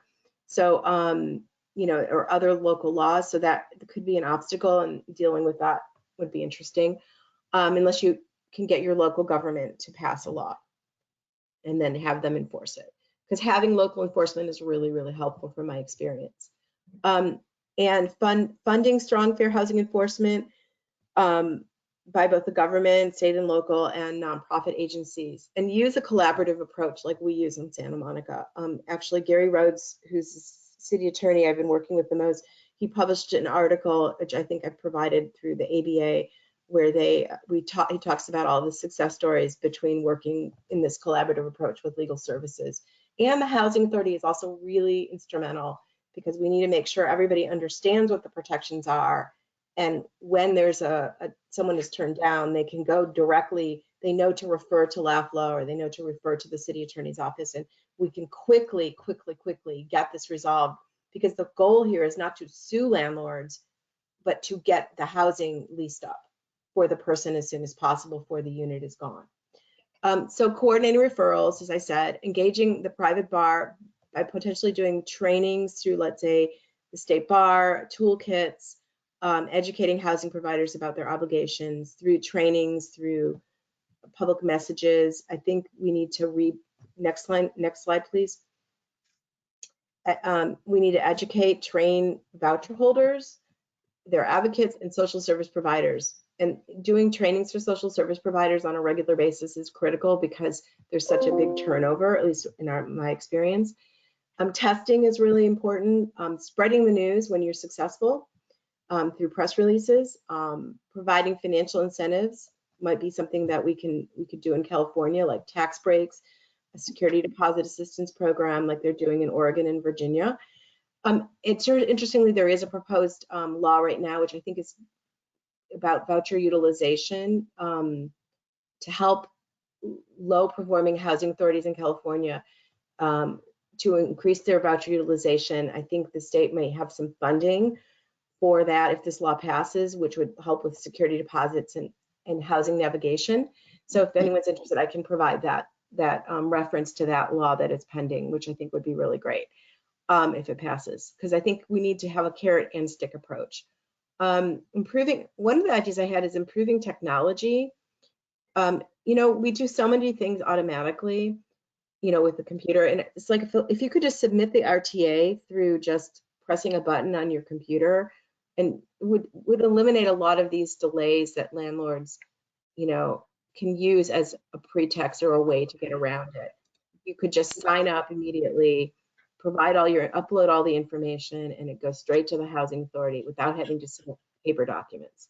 We haven't done that in Santa Monica. I don't know if you have there, but I think that would be really great. Federal legislation to prohibit source of income discrimination. There is a bill pending in the House or Senate, I can't remember which. And, you know, I think it's going to be hard to pass, but there is this idea that this source of income discrimination is something that, you know, needs to be a federal protection, because many jurisdictions won't pass this law, like Texas, for example. Increasing voucher payment standards using the small area FMR, which I think Santa Monica is considering doing. They haven't done yet, but we're looking forward to that. Expanding search time and rebranding Section 8 and touting its advantages to landlords. So that would be really important. Next slide, please. Also confirming that the unit, so for the applicants to get housing providers to accept vouchers, they need to confirm the unit is affordable. So they need to also, it's important that they do that calculation, because a lot of times how the applicants don't understand it's really hard to make this calculation if you don't understand how it works. But you also have to include utilities. So you really want to confirm the unit is affordable. You want to ask to see the unit before you mention that you have the voucher. This may be controversial, but if you don't get in to see the unit, you don't get to apply. It's sort of like ban the box, you know, like someone has criminal history potentially or not, and the landlord's already going to be prejudiced against them because they ask up front. I think you should be able to apply for the unit and then present the voucher, but I'm sure others might disagree with that. I just feel like, you know, just mentioning on the phone you have a voucher is just the end of it for most people. And then and getting it confirmed in writing that they don't take Section 8, communicate by email when possible, save all advertisements and screenshots. That's critical for being able to later come back and bring a case, either affirmative case or an administrative complaint. And then identifying the name of the person, the date, the time, what was said, all of that. Just you need that evidence, and we need to really get our applicants to, you know, keep those records. And then again, emphasizing the advantages of Section 8, that the majority of rent is paid directly to the landlord, direct deposit in most cases. Criminal background check is done by the housing authority, and you know, if the landlord has problems with the tenant, they can, you know, go to the PHA who can help to resolve those issues. Next slide, please. Questions? Does anybody have any questions? I have a question. If Denise, I'm gonna actually have individuals send the questions to me directly. We're running quite a bit more behind than anticipated. And we wanna go ahead and catch up and make sure we can break at lunch. So if you have questions for Denise, please send those directly to me. My business card is inside inside the folder, as well as the registration fee. But Denise, thank you so much for taking the time to present this information for us today. Oh, my pleasure. Thank you.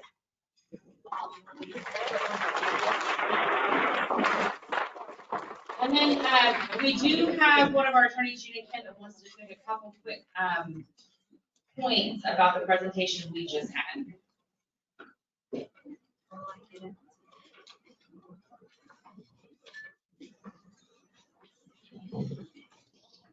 Hey everyone, I'll make this short and sweet. Denise, if you're still listening, thank you so much for that information and talking about cases we worked on. I just wanted to repeat a couple of things. Denise mentioned a couple of times trying to work with a referral agency. So this may be obvious, but the Fair Housing Law Project and GPLA, we do want to assist people who believe they've experienced discrimination in their housing. So many of you, when you're working with your clients, if you have a client who thinks they have experienced source of income discrimination, let's focus on that, because that's just what we were talking about. Please feel free to refer them to our department, and our brochure is in the materials, because we're going to try to, you know, do our best to assist clients. I also wanted to highlight that we do have a representative from the California Civil Rights Department here. The table is on the wall there.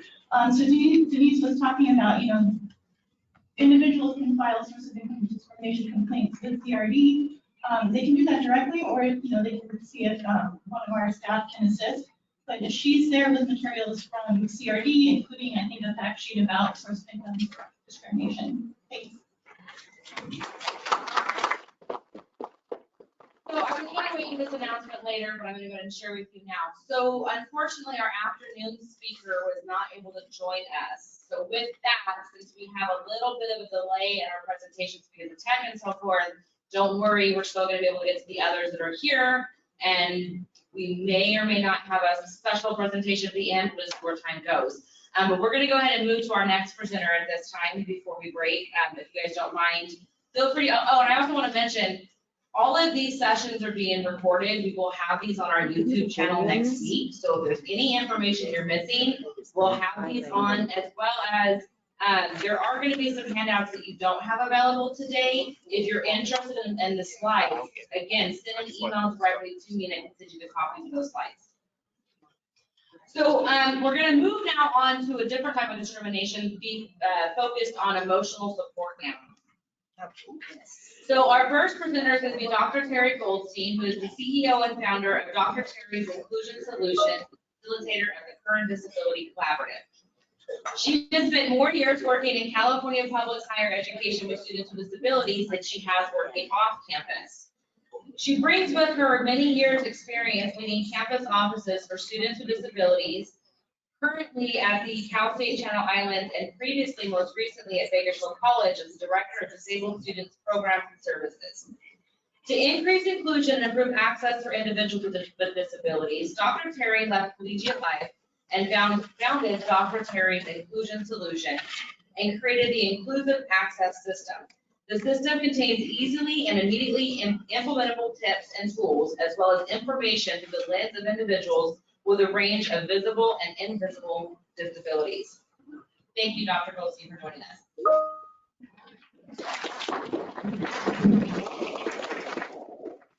All right, well, I'm gonna go try to wake up the room a little bit, so I want everybody to give a little shake. Woo!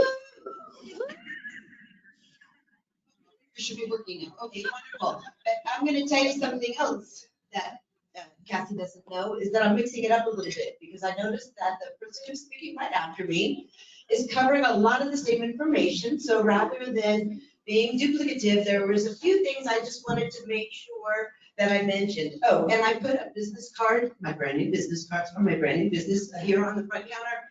Please feel free to grab them. I am the facilitator of the Kern Disability Collaborative. So we meet once a month. Right now it's the second Thursday at 1, but we're going to be changing that up because it's the same time as the Rugenberg Center's collaborative meeting. And so we're going to change it up for next year, starting, our years are academic, so starting in July. I also sit on the board of directors for Ask Kern, which is Advocates for Special Kids of Kern. So we help support families in their progress through the school system for their kids who have IEPs or 504 plans. I made a whole bunch of notes here. Yes, very high tech. Oh, and I brought my camera because I wanted to document this, because what a full house here. I mean, give it up to GBLA, right? Look at this. It's I mean, you can't ask for more than that when you throw a party, right? Okay. So I want to take a moment just to talk about some other possible access needs for individuals with physical disabilities that you might encounter. So for instance, they might need ramps, grab bars in the shower. They might need, if they're a wheelchair user, to remove doors or door jambs, because it has to be at least 32 inches wide so you don't scrape your knuckles when you're trying to get through a door. They might need increased power usage because they might have medical equipment, or also to be able to use more heating or air conditioning because of regulating body temperature. So these are some of the things. They might need to install a a Ring or some other kind of video doorbell system. Maybe they're deaf, right? And so then they can't hear if there's a knock on the door, so they need something else. Also for somebody who's deaf or hard of hearing, visual alarms like smoke alarms and carbon monoxide alarms, they make them that are specifically for people with hearing loss that flash and make a sound. So know that these things are readily available and not high cost. It's really not more than a smoke alarm might otherwise cost. Make sure the most important thing is to work with the individual. Work with the individual, find out what their needs are and why, and know that you're not alone, right? So there's resources. We've got a shout out to my friends over here at the Independent Living Center, Kirk County, raise your hand. Woo! So they are here. Give them a call, right? That's part of what they're here for, is to help you with these issues, help walk you through, help point in directions if they can't, solve it themselves. Also, look for other resources out in our community. And by that, I saw on the news, there was a veteran who was living in a trailer and he needed a ramp so that he could get into the trailer, not have to wiggle himself up the stairs and then jump into a wheelchair at the top. And so the Carpenters Union got together and built a ramp, and they had so many volunteers, like too many volunteers. I thought, how wonderful is that? What if we got like Floyd's and Home Depot and Lowe's together to donate supplies, and the Carpenters Union maybe once a month, pick a family that needs it and build them a ramp, because there's not just one person, it's not a one-off. Right? There's a lot of folks in the community that can use that kind of access to their home. Now, in the packet, I did not include, that was a great idea, the QR code. Didn't even think of that. Going to do that next slide. There's a great HUD document that I came across. And so if you go to the HUD homepage, to program offices, then to FEO home, then to assistance animals. So there's all this information there on assistance animals, and at the bottom of it is the very first link at the bottom is to this 19-page document that really, really goes through what we're talking about. And I'll just say that's a really big document. I have a small handful available today if you'd like to review it. Otherwise, feel free to email me and I can send you that PDF version of the document she's referring to. So we have a very small amount printed out. It's 19 pages, not a lot. So that's why the QR code is just an awesome solution. Wow, technology, go figure. Okay, so I recommend just having that on hand. And then, especially with the last presenter, we're talking about a lot of the complaints, filing the complaint. And as my introduction said, I really try to bring to you the experiences of myself and other folks that I work with. And I want you to take a moment and really think about the energy and what it costs someone to file a complaint. And I'm not talking about money costs. I'm talking about mental costs. I'm talking about physical costs, anguish. It takes a lot, and people are more likely to not file a complaint than to file a complaint. For every one complaint, there's probably 10 more just like it out there. So we need to be gentle with those folks that are actually stepping up to file a complaint and do whatever we can to support them and recognize how much it costs physically and otherwise to file such a complaint. Okay, so did you want to go ahead and flip? I'm going to go through this really fast, so kind of speed talking. Classifications of service animals. Keep going. Service, emotional support, and therapy. All right, next one. So common therapy animals. As you get older, your eyes get worse. You got to move over and actually see my cheat sheet over here. So therapeutic visitations. You might see news stories about dogs going into hospitals and helping kids, and that's such a great thing. So that's a type of a therapeutic animal. So hospitals, rehabilitation facilities, nursing homes, we know that it improves people's health to have animals around. If you've never met Marty's Month here in town, And so when I was working at Bakersfield College, we used to bring in Marley's Let's Talk sometimes during finals week, so that students could come and pet puppies during breaks instead of stressing about finals. Animal assisted therapy. Here in town, we have MARE, which is Therapeutic Riding Center. Again, these are just wonderful programs that help people with a wide range of disabilities. But these animals are not protected by federal law. Okay, the next one. So just keep going. I didn't realize I hate transitions like that. Okay, service animals, only dogs and miniature horses. And yes, miniature horses. I have not yet met someone with a service miniature horse. If you go online, there's some amazing pictures of miniature horses wearing cute little, like, laced up shoes, like tennis shoes. Amazing. There's several reasons. For some people, well, first of all, they live longer than dogs. Some people live in horse communities. And also there are some religious practices where dogs are considered dirty. And so horses work in those situations. So the big thing is that you must perform a worker task, okay? And so if somebody's saying, oh, well, you know, having Fluffy here makes me feel better, making the person feel better, but not doing anything other than just their presence, then it's not a service. So a service can include navigating visual environments, alert to the presence of sound, so there's hearing ear dogs. There's dogs that alert people to seizures, changes in blood sugars, panic attacks. So I was at Target, I was here in town and I saw somebody with a big giant service dog, and I watched as the dog pressed up against the man, like really hard, so the man would rub his ear. And that was a service animal who recognized that person was having a panic attack, notified that person they recognized they had a panic attack by that lean, so the person would rub their ear and calm down and not have a panic attack. That's a service. Okay, so the dog has to do something. There's dogs that remind people to take their medicines. There's so many different ways that service animals are used with people with a range of disabilities. Balance and stability. I met a guy in a park one day, he had a big dog, and he had a special like handle on his back because he didn't have balance going down steps.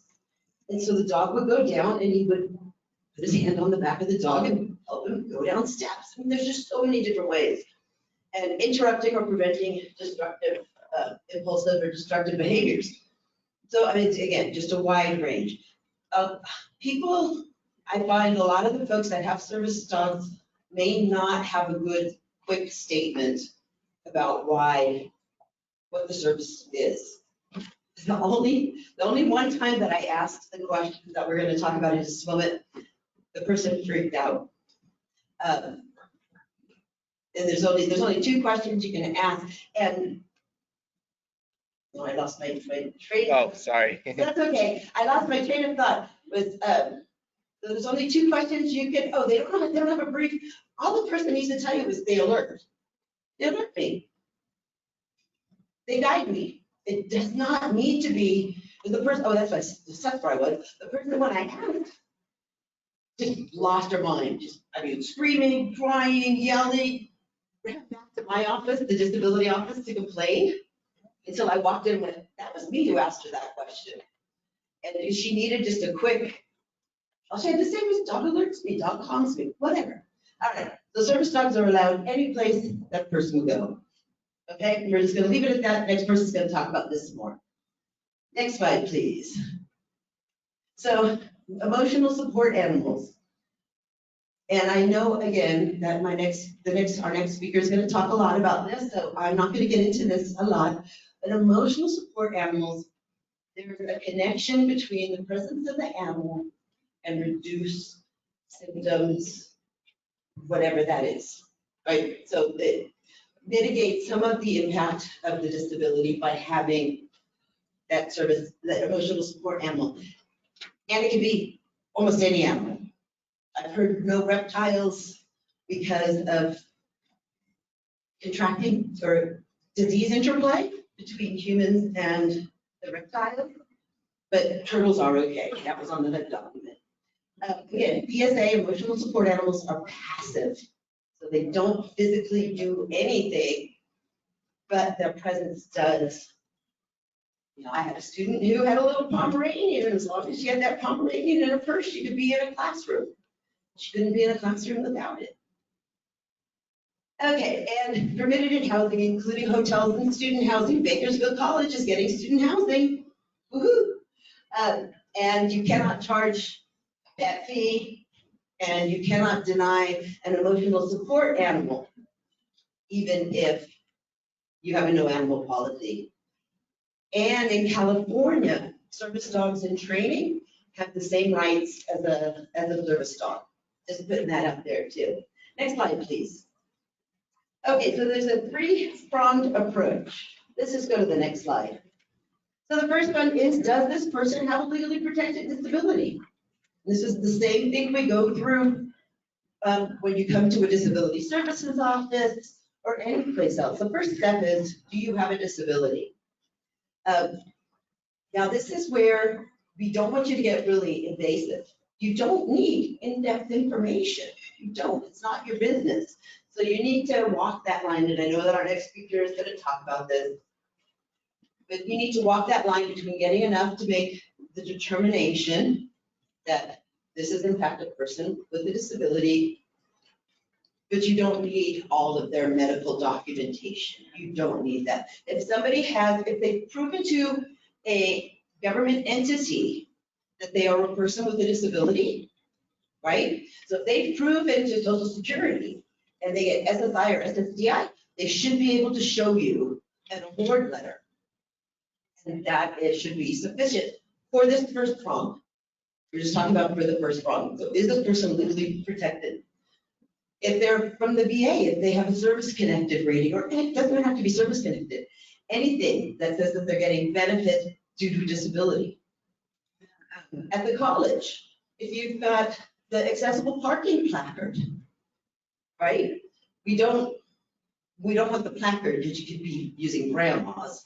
We want the one that says, you know, this is from the DMV that says that Jane Doe is supposed to have this parking placard, but that shows that you've proven to them that you have some kind of physical disability.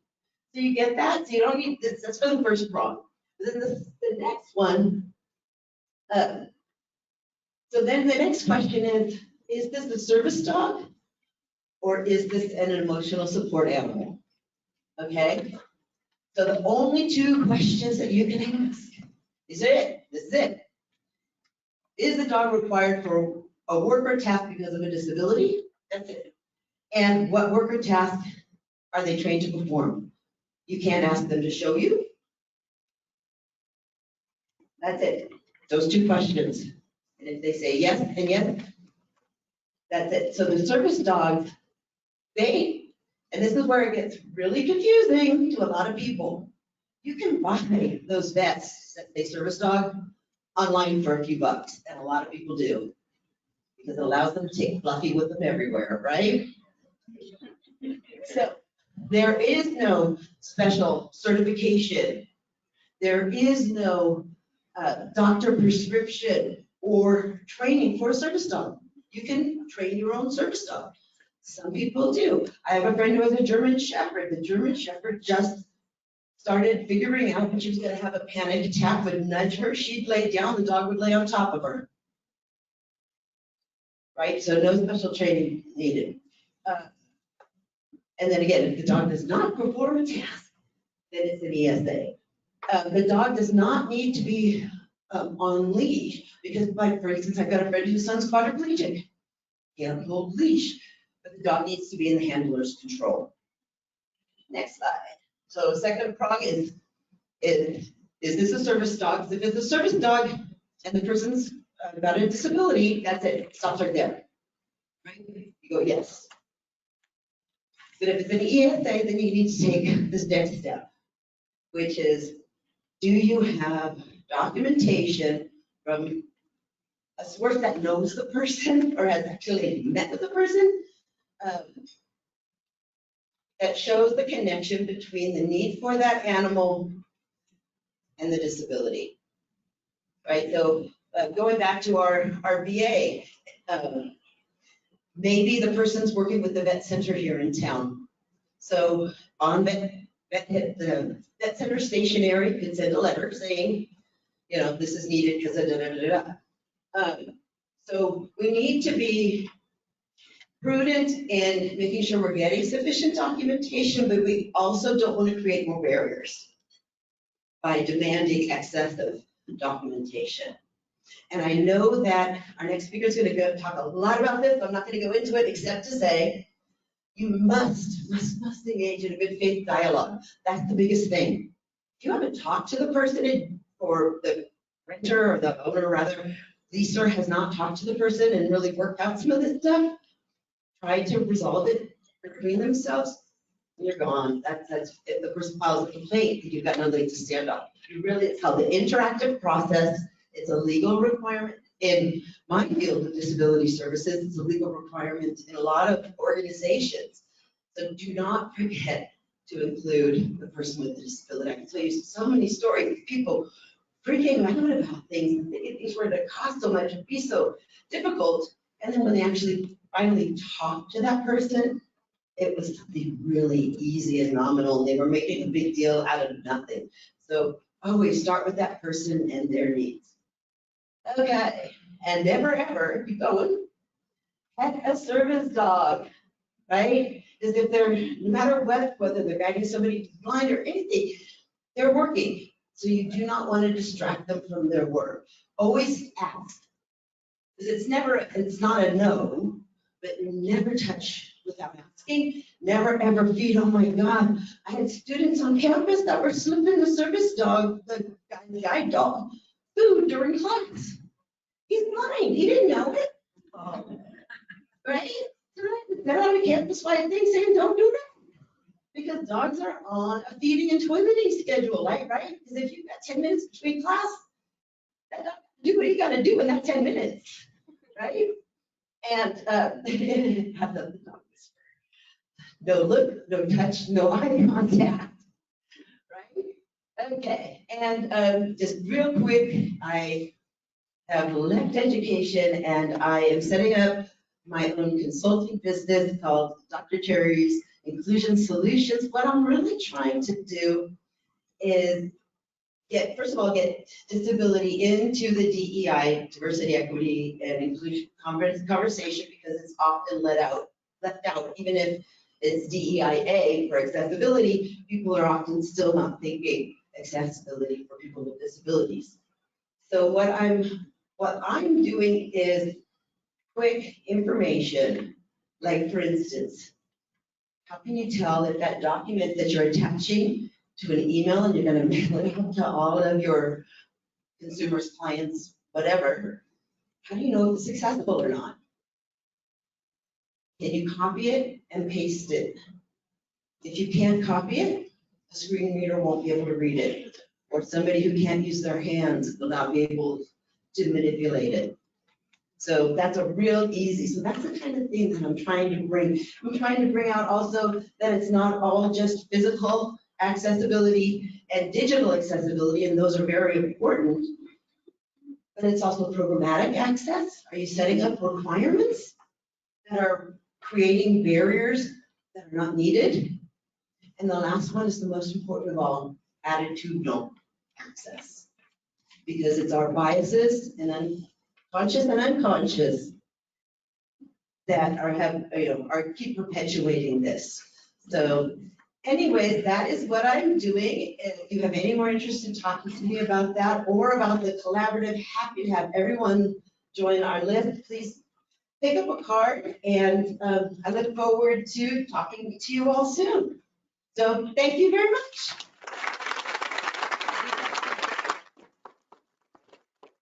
You did a great job, got us back on track. We can See, take a I got couple us back on track. I deserve a round for that. Come on, I got us back on track. So with that, I'm gonna ask, does anybody have any quick questions that I can help answer about access, accommodations, community organizations.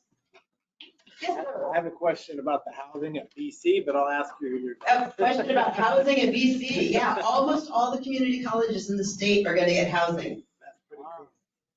It is unless you work there, because they're pretty flexible. It is unless you work there, because, I mean, to me, it's like all of those problems, the systems you gotta put in place for drugs and alcohol and all the other stuff that comes when you do housing with a bunch of college students. Yeah, right. You know, so that's why. She's not here yet. I'm glad I'm not there, and my Yeah, friend she is. is She's right dean there. of students, cries in his sleep sometimes. Any other questions? We don't have any online. Okay, so there's no online, so we're gonna get a lot more information on this. You're gonna get it from the HUD directly. Thank you very much for your attention. Thank you.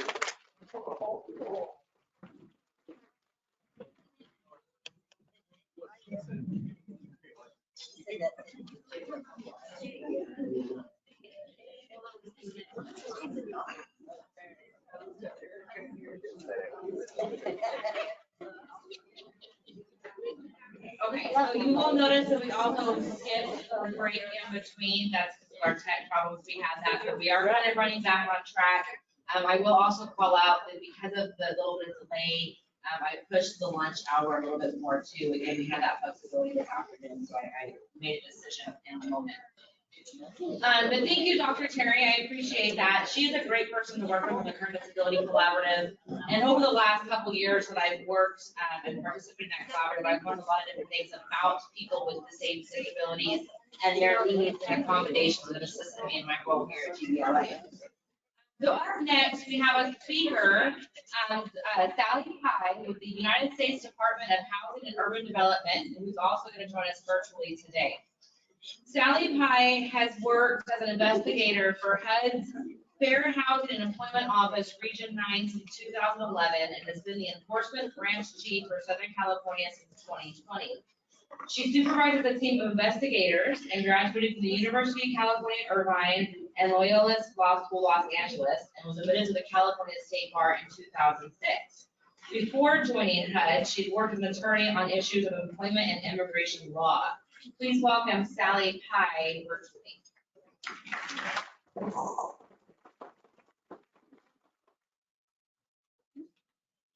Sally, can you hear us?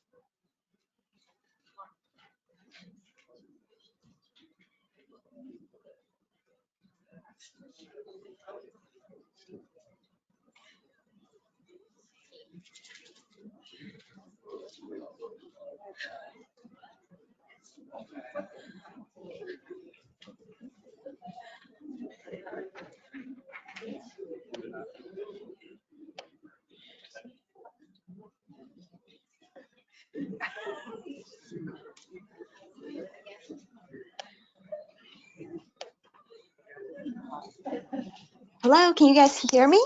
Yes. Oh, great. Hi, thank you for the opportunity here today to talk a little bit about a hot topic, which is assistance animals are not pets and reasonable accommodation under the Fair Housing Act. Next slide, please.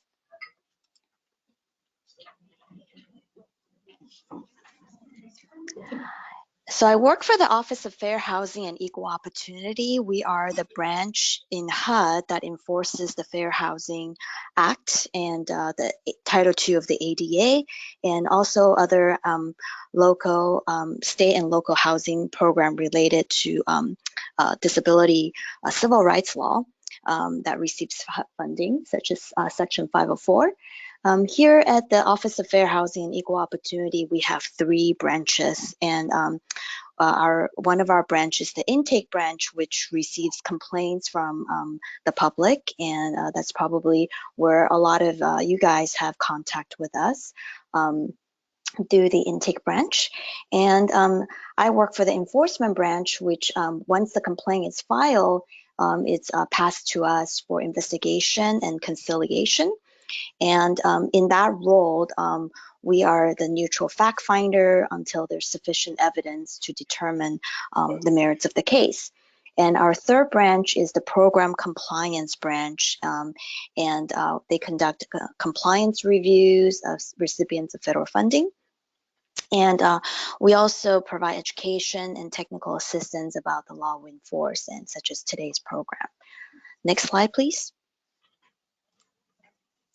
So I don't know if you can see the numbers, but this is the nationwide numbers from the past 10 years of all type of cases filed with HUD. And we kind of isolated to the cases that are related to assistance animal and reasonable accommodation.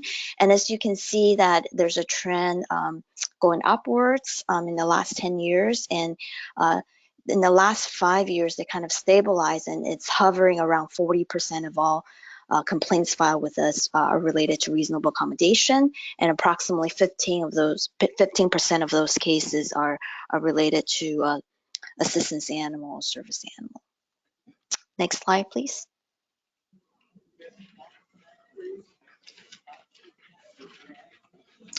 Next slide, please. Oh, sorry. No problem. So assistance animal is a broad term. So like our first speaker has talked about that, assistance animal covers service animal, which is also included in the ADA. And she talks about horses and dogs and miniature animal, other animals. But assistance animal incorporates all types of trained and untrained animals that provides provides a service, a task, performs a task, or provides emotional support or comfort. Next slide, please.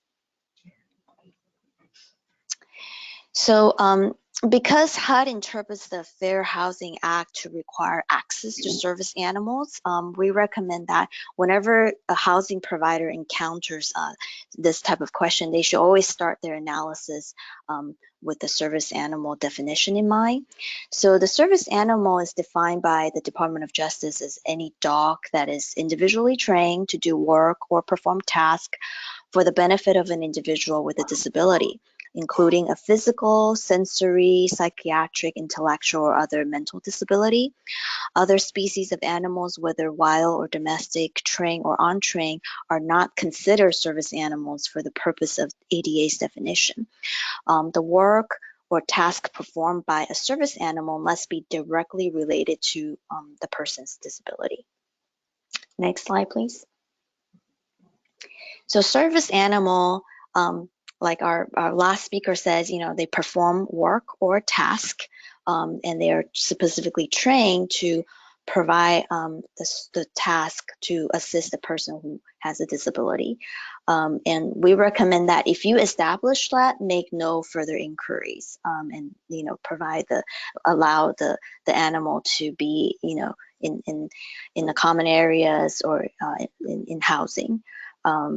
As long as you're confirming that, hey, this dog is needed because of a disability, the person can identify that an action or a task that the dog is trained to take, then, and this is helpful to their disability, then that's the end of the inquiry. Next slide, please.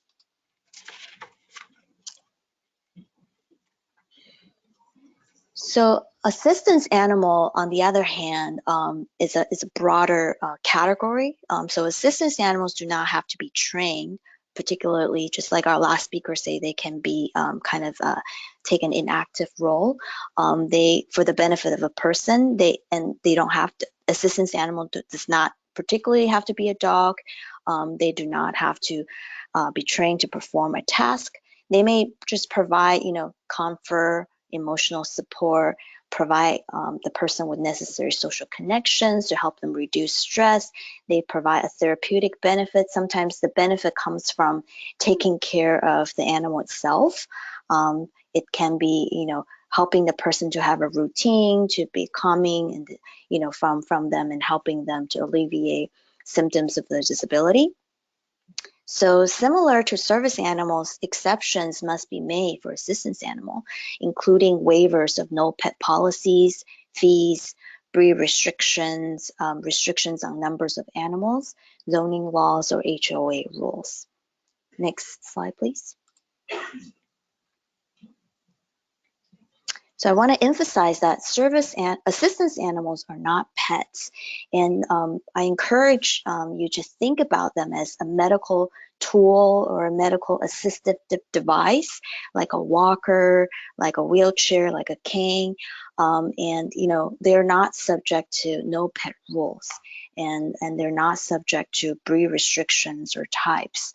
I see a lot of housing provider, they'll have a certain breed restriction, like no pit bulls, no, you know, animals over 20 pounds, you know, things like that, those are, those exceptions must be made for assistance animal.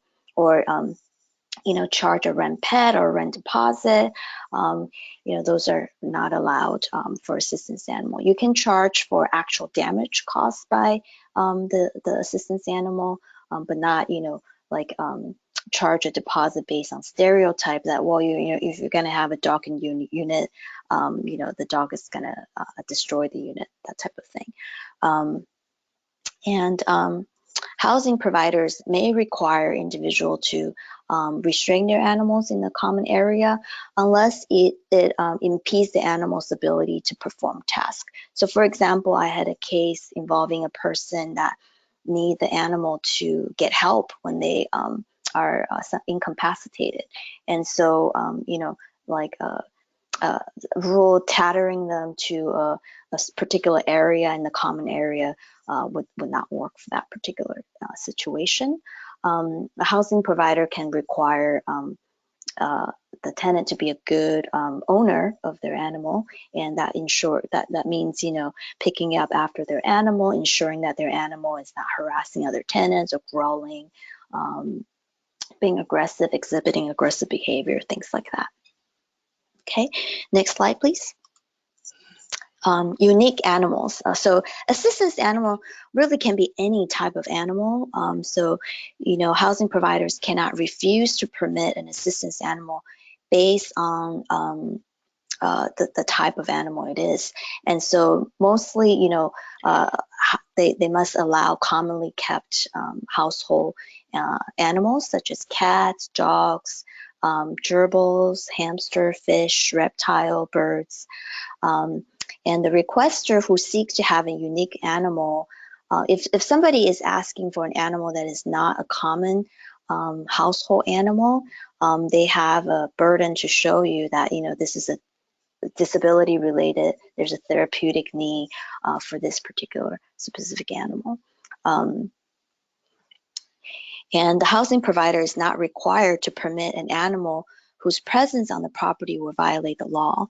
And so, you know, if there's some kind of zoning requirement, for example, I can think of an example like chickens or roosters. Some zoning code prohibits that because they crow, right?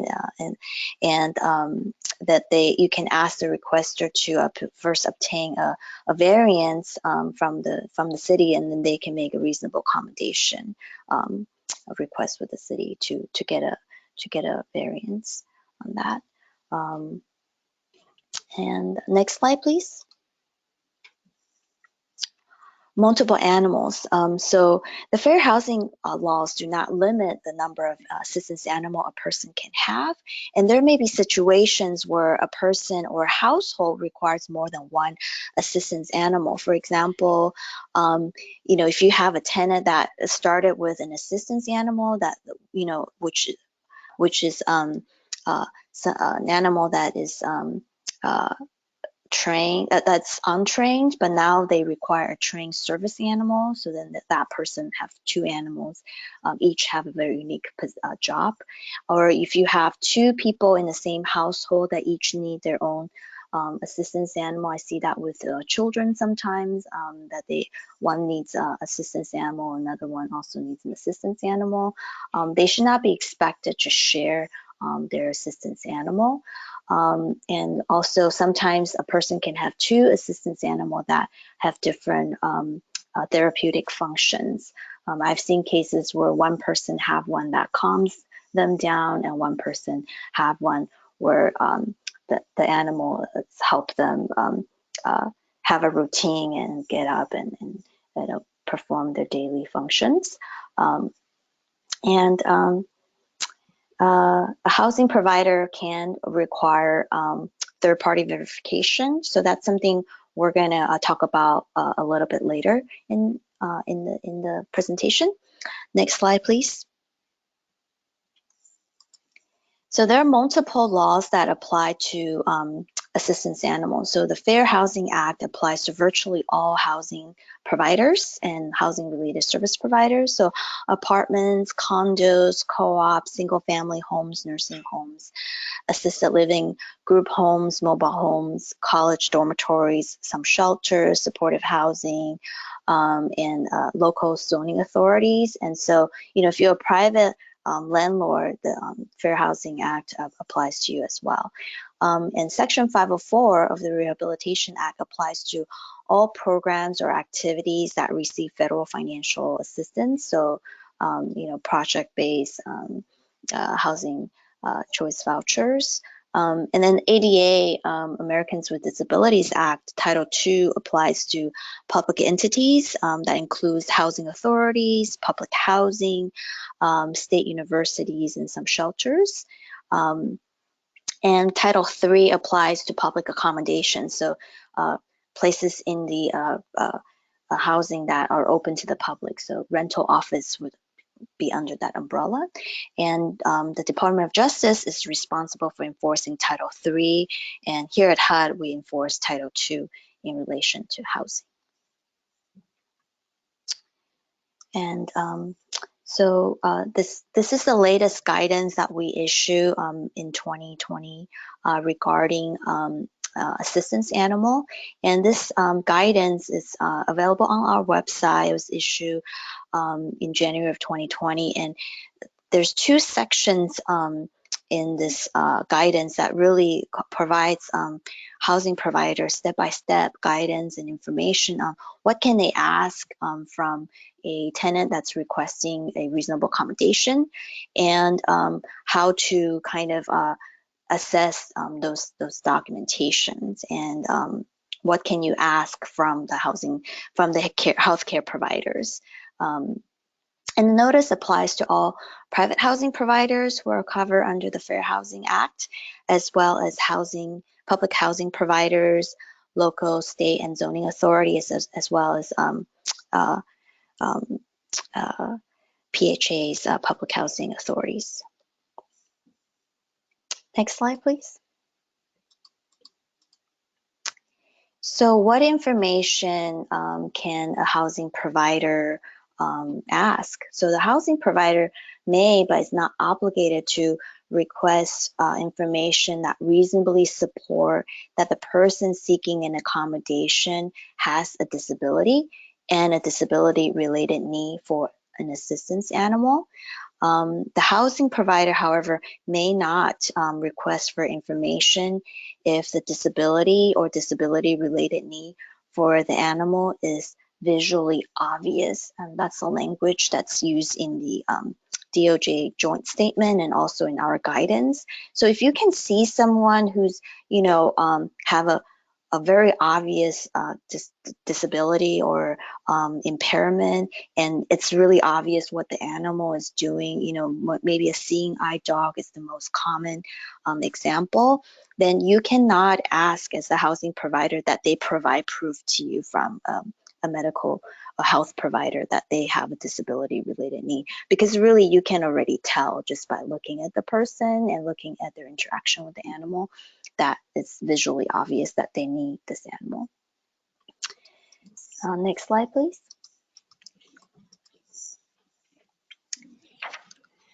So what should the verification include? Most often, housing provider, they receive a letter from a healthcare professional. Per the notice that I mentioned earlier, the letter should generally include the requester's name, so that's the tenant's name, and whether the verifier has a professional relationship with the person involving healthcare or disability-related services.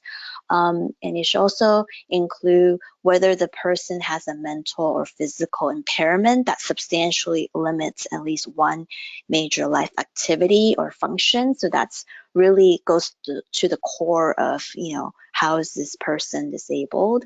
And it should also include whether the person needs the animal because it does work, or it provides other assistance, or provides emotional support to alleviate symptoms or effects of the disability. And if applicable, like we talked about earlier, it would talk about why this person needs multiple animals, or why this person needs an animal that is not traditionally kept in the home. And yeah, so that's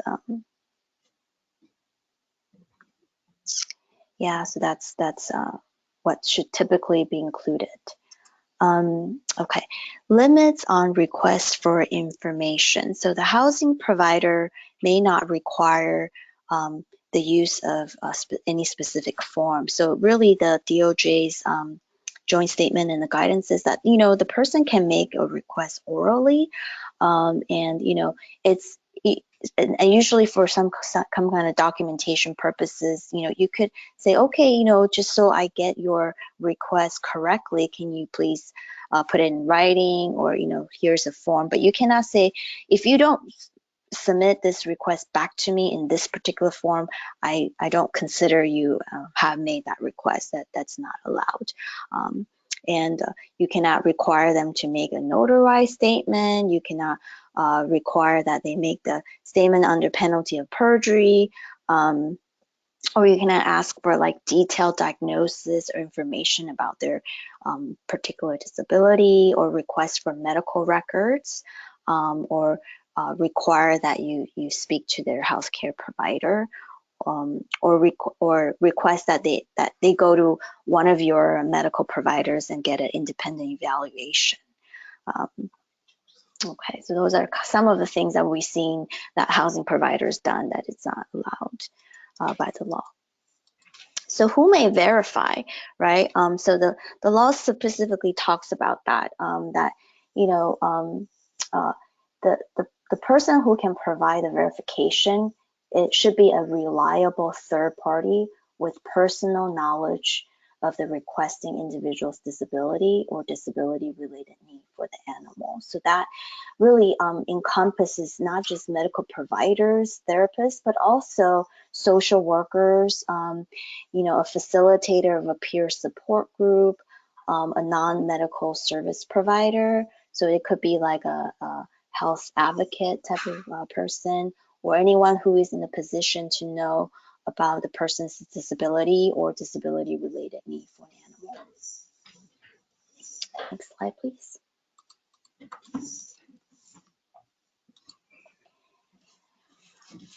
So continuing on, there is no requirement under the federal law that the verification come from a third party who has known or treat or provide services to the person for a specific length of time.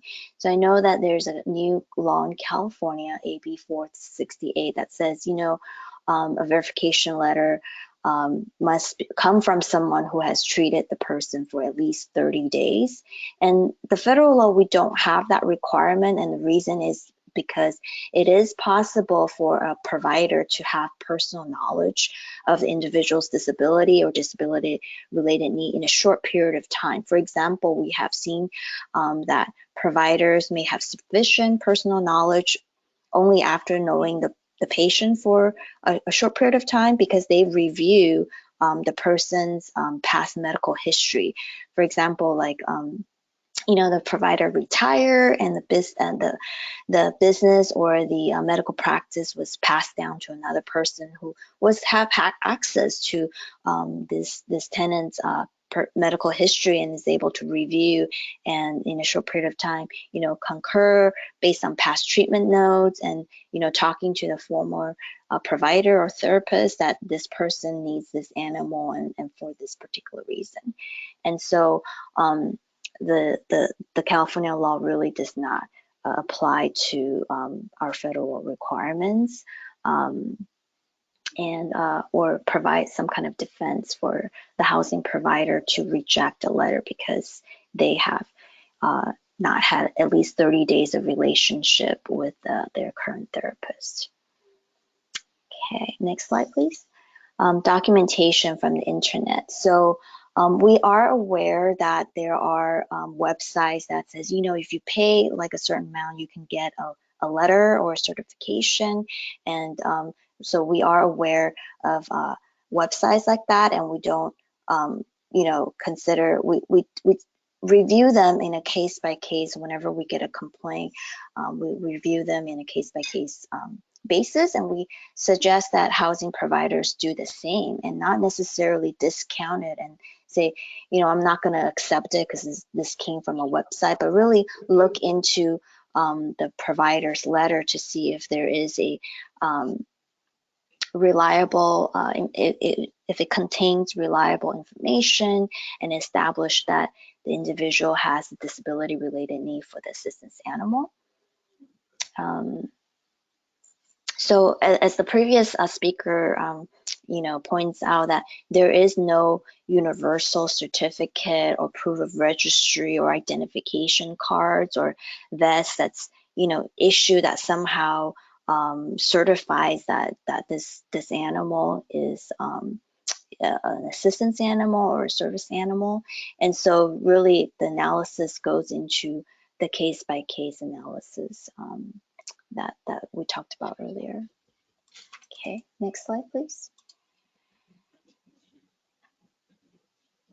And so we provide this kind of exception because really a lot of the, because federal government, we cover such a big area, and in some of the rural communities, really it's so hard for them to get in-person medical service. And so remote medical service that's you know, provided through the internet, telemedicine is so important in these parts of the country that, you know, we really look into that and accept that as a reliable verification of a person's disability related need for the animal. And we really, the key is whether or not this provider has personal knowledge of this individual's disability related need for the animal. And yeah, so this, you know, the personal knowledge is knowledge of the type that the healthcare provider ordinarily use to diagnose and to treat the person. So we really don't want to have a blanket ban on, you know, people receiving a certification from a telemedicine or a healthcare provider just because that they obtain the service through their phone or through their computer in a remote method. Especially in recent years, you know, we're seeing like an increase in people utilizing telemedicine, whether it's, you know, because of COVID or whatnot. This is just becoming much more prevalent that people receive medical care this way. Next slide, please.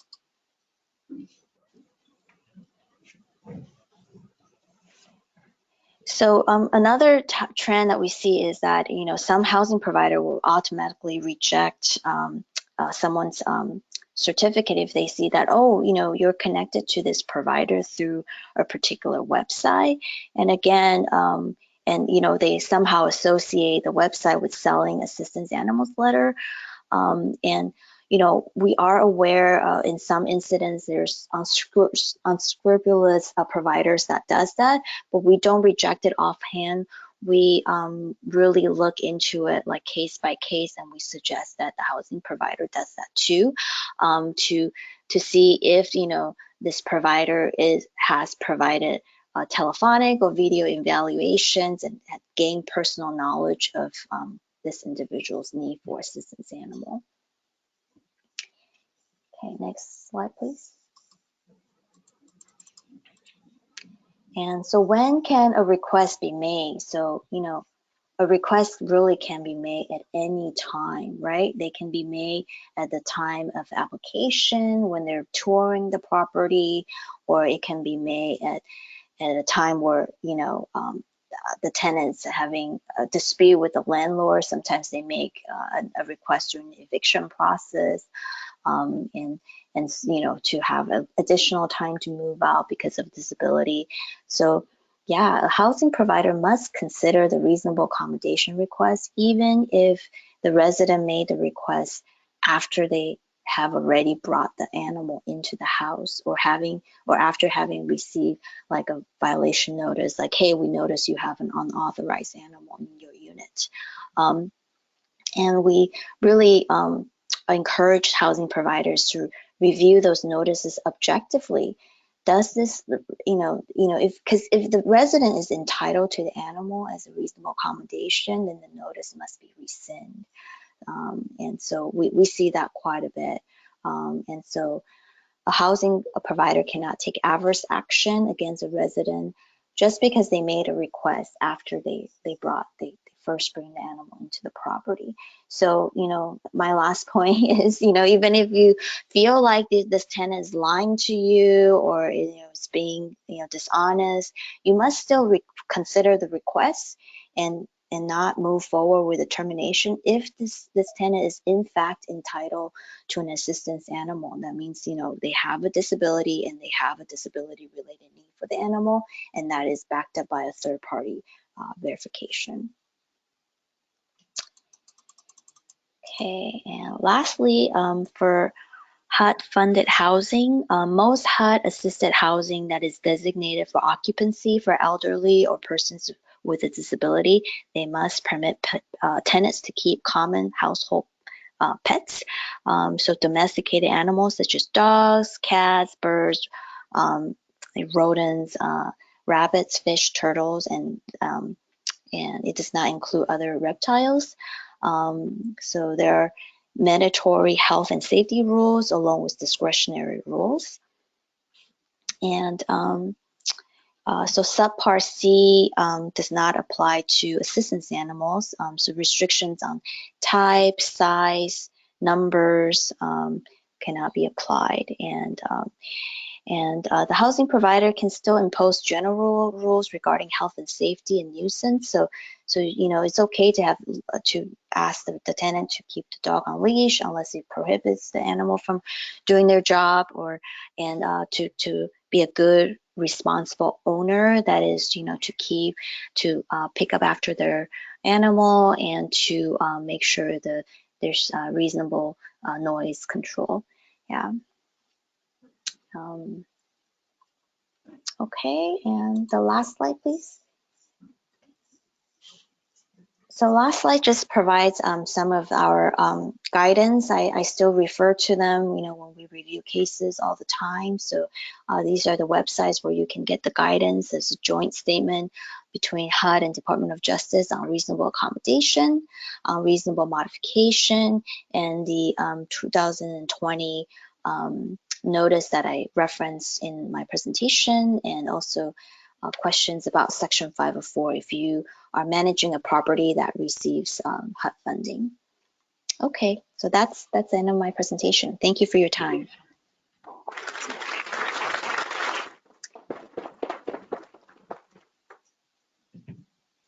Do we have any questions in-house? And I don't see any online either. All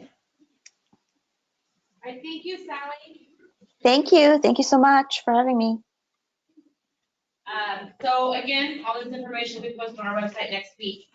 So with that, we're gonna take a lunch break. I did make the decision to expand that a little bit. So lunch will actually be ready at 12, so we have about 20 minutes. Take the opportunity to take a restroom break, talk to our great vendors that are in-house, network amongst one another. If you have any questions for the fair housing team, feel free to join us over to the right of the stage, your left, my right. But lunch will be ready at about noon. It will be buffet style. You will be served. So I'll let you guys know when 12 is hit. Thank you.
Okay.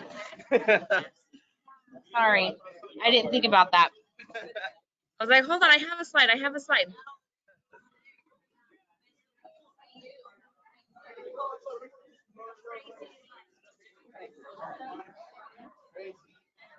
There we go. Okay.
All of us have emails.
What's up, Bacha?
Lunch is ready, and when those doors open, please form a line, like I said, the buffet style, and there'll be servers ready to assist you. Yeah, there's gotta, yeah. Usually what they do, I used to do first 6 months, they, as long as they don't make over a certain amount, they should be able to make. And then if they make over a certain amount, that's the part that they tax on. And then slowly, that amount goes up. And then after like 3 years,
Still quite the line there, huh?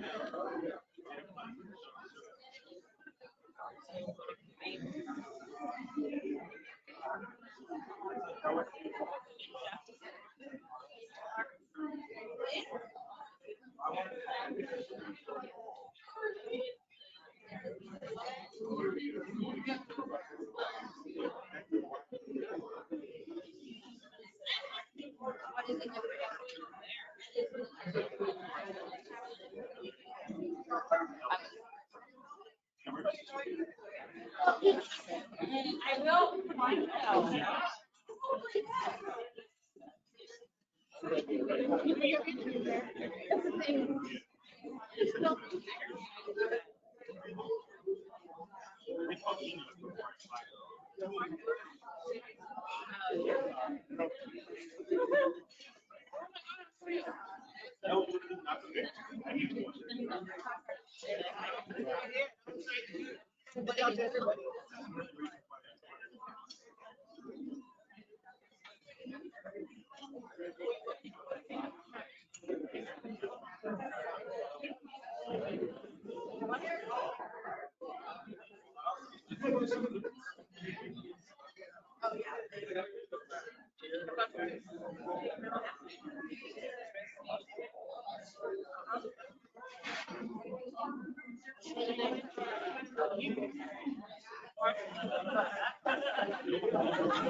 Did you know Louis was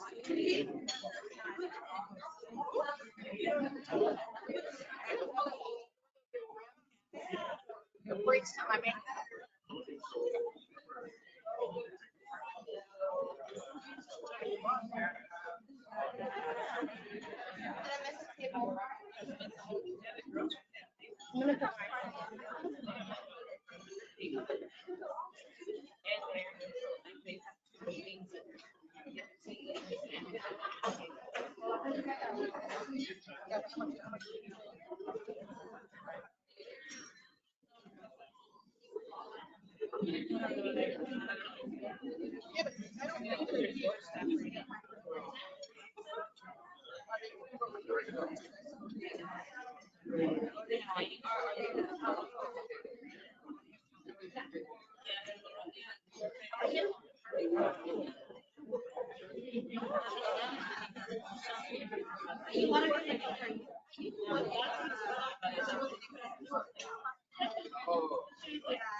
It's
over there.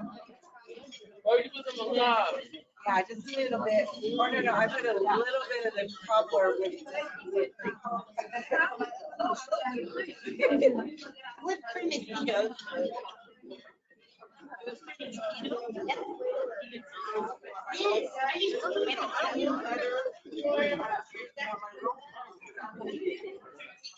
You know, and we're like.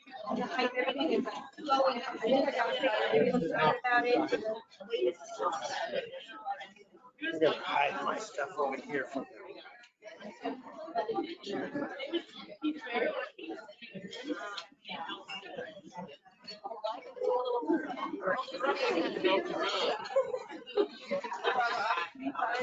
Oh, I'm sorry. Yeah. Oh.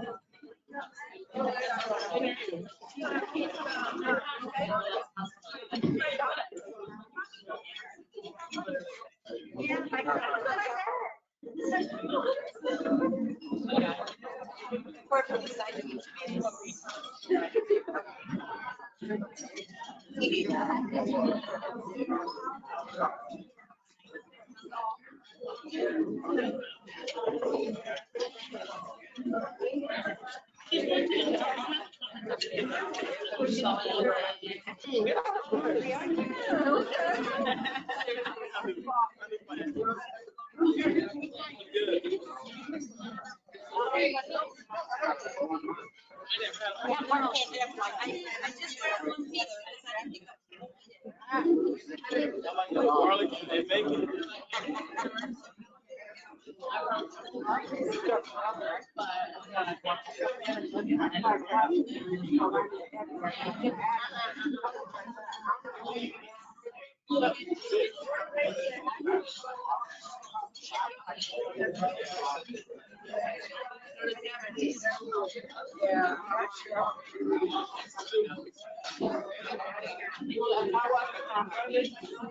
Camel.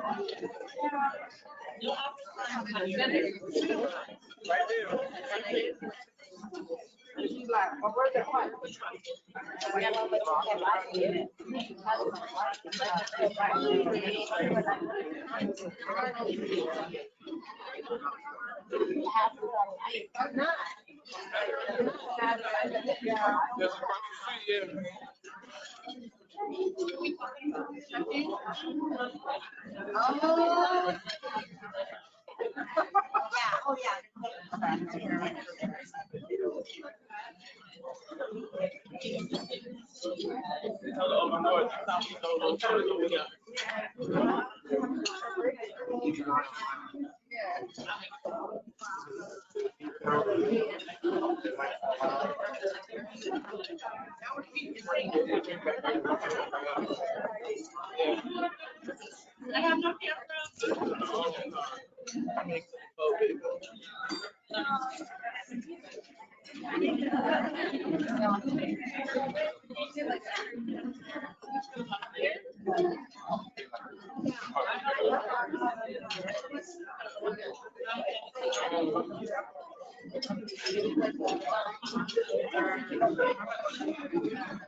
No one likes it. Never made it. No matter what you do.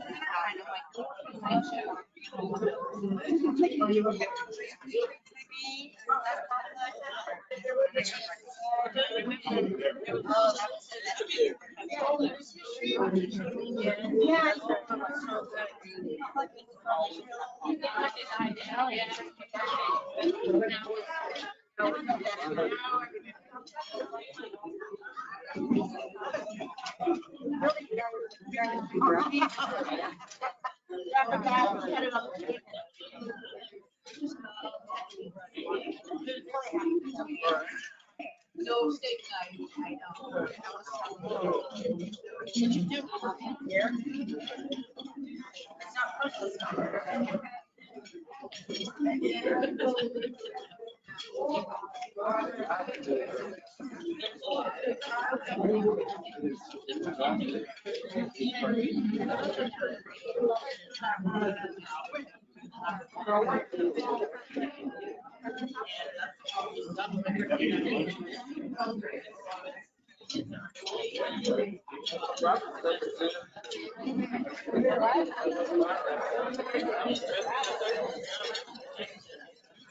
I've always liked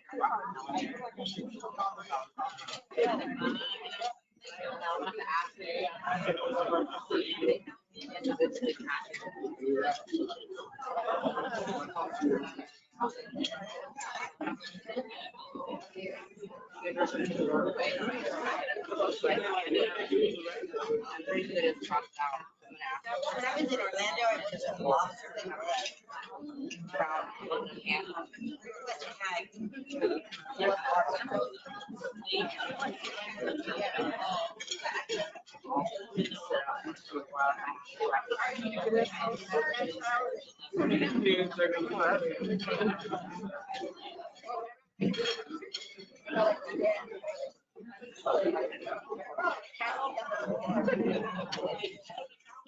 You're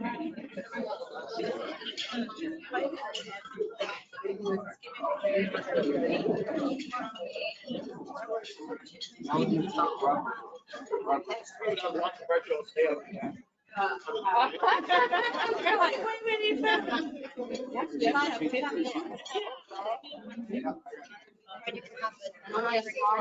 That were those.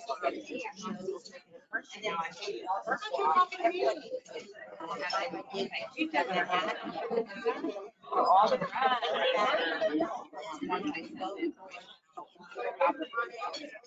I weren't sure.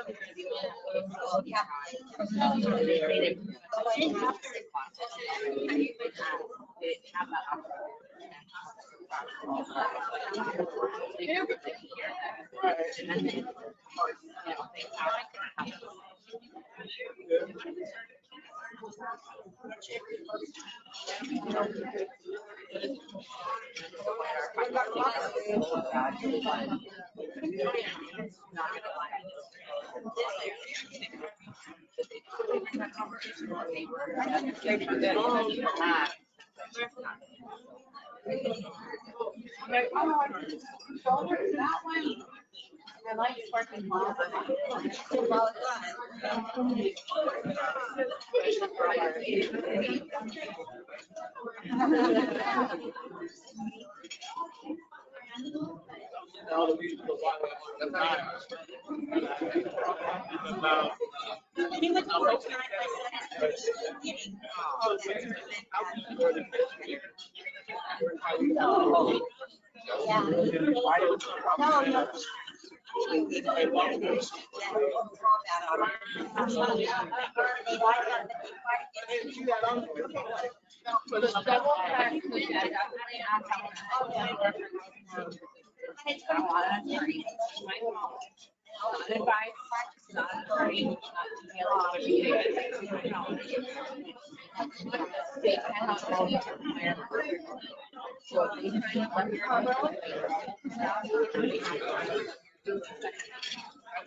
Now, if they make it a quality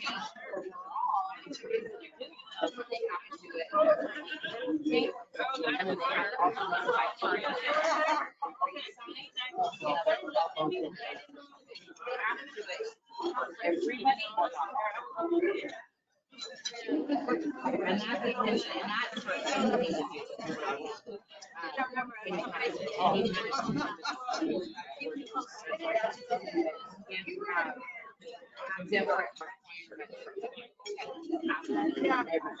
You can't say, oh, no, it's a lot of that's like, you should say, oh, well, you know, we only have nothing about married couples, about marital sex. So, we have to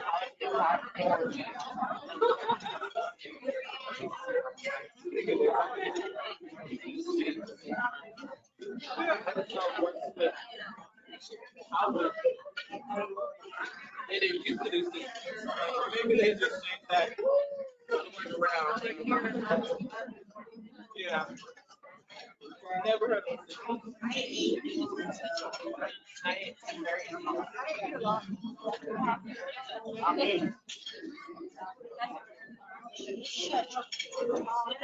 Is that?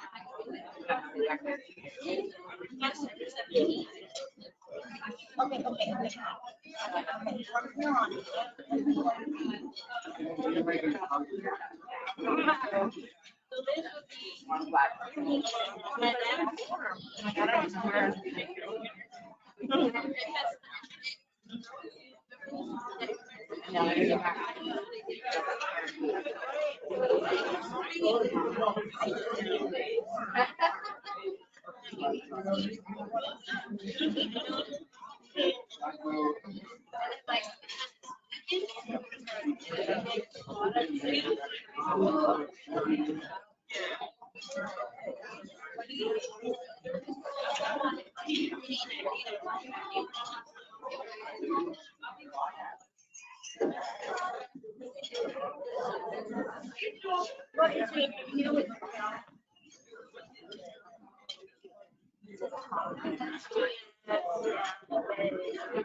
Just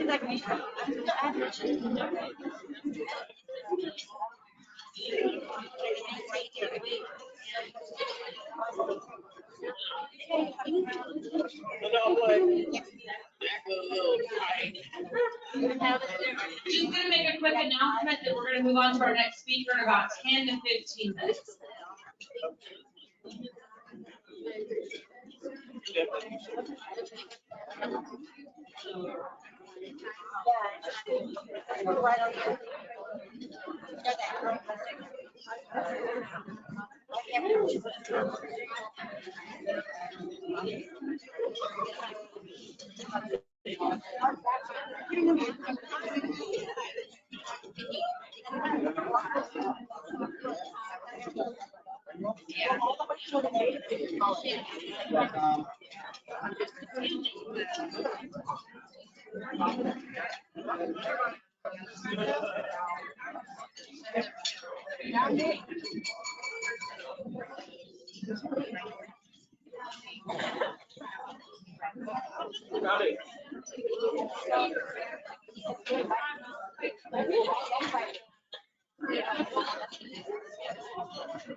I know you never noticed me.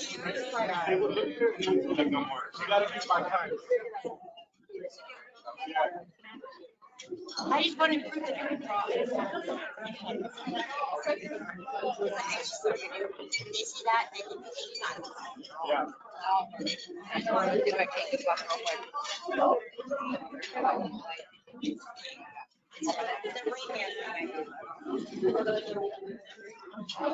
Can I take this?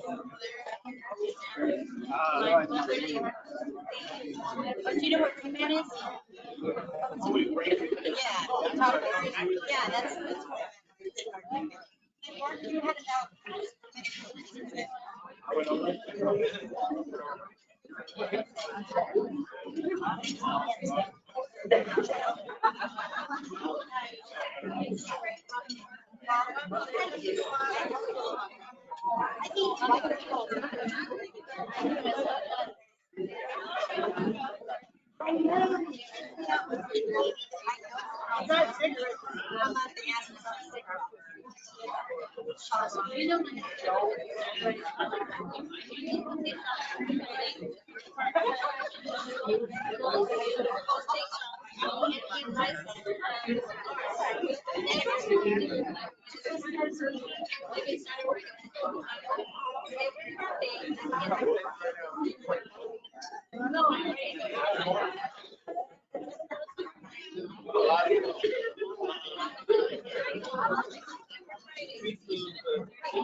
Stop.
Hey, don't throw it away. They go to the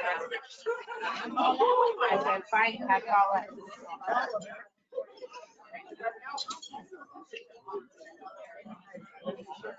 Where are we in terms of schedule?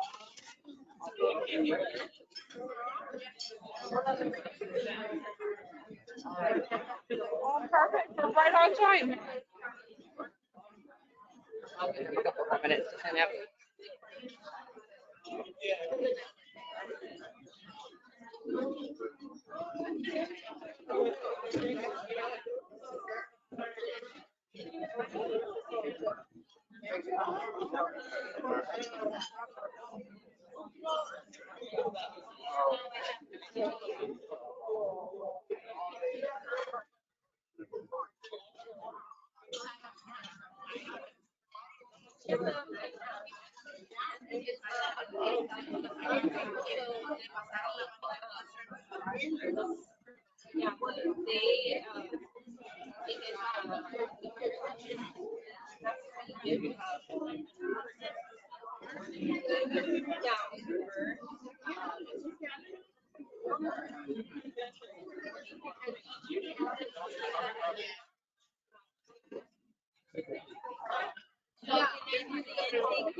Yes.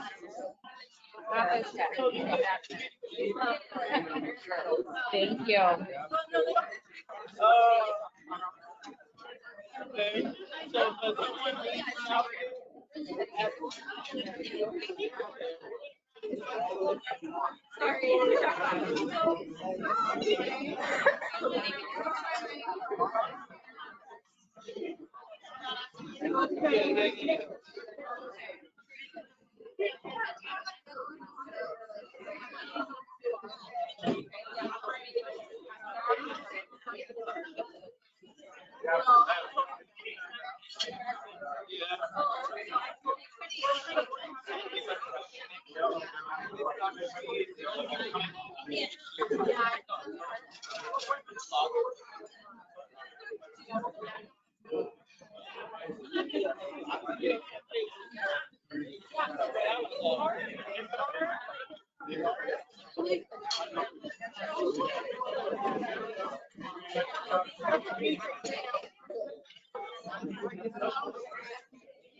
I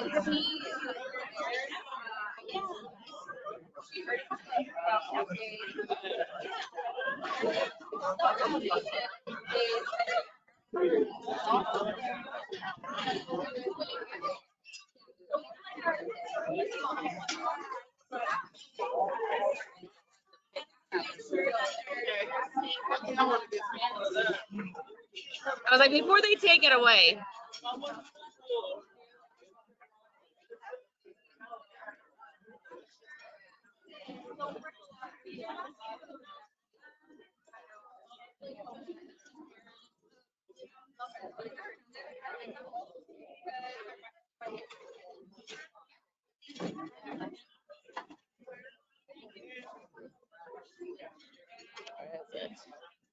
Just fixing the screen real quick. I don't know where it docked at. Did Jones show up? Huh? Did Jones show up? I don't think so. You didn't invite her? Mm-mm. But where is my camera? The camera view, I've lost it. There. Oh, well. I mean, it is what it is. I hope it's there. It has been all morning, so it is what it is. Okay.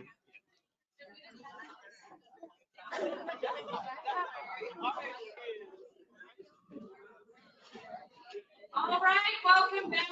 We're going to go ahead and move on to our next presentation.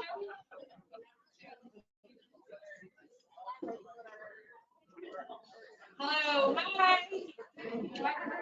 Attention, please. We're going to go to our next presentation. Couple quick housekeeping.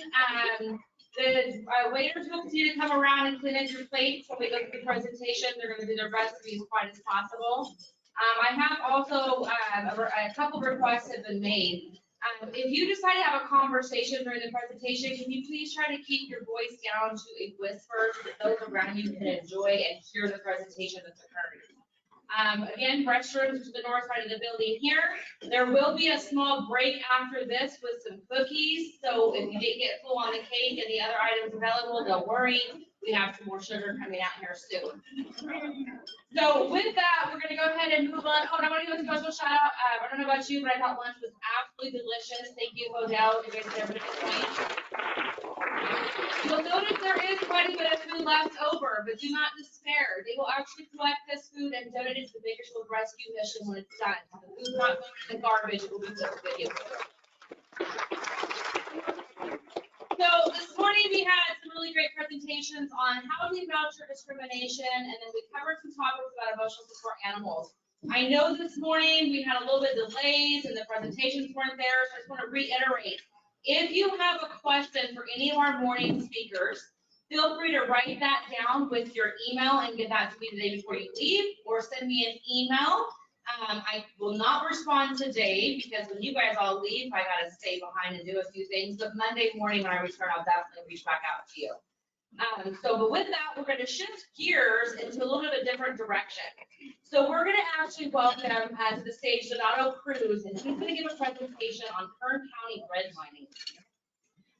Mr. Cruz is a graduate of California State University, Bakersfield, and he holds a bachelor's and master's degree in history. His master's thesis research was on housing discrimination here in Kern County.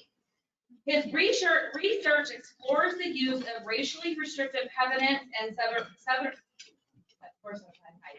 suburbanation in Kern County and the urban north and west, and the transformations of the Bakersfield after the 1952 earthquake.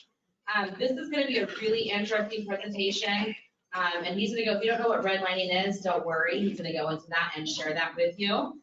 But please welcome Mr. Cruz to the stage.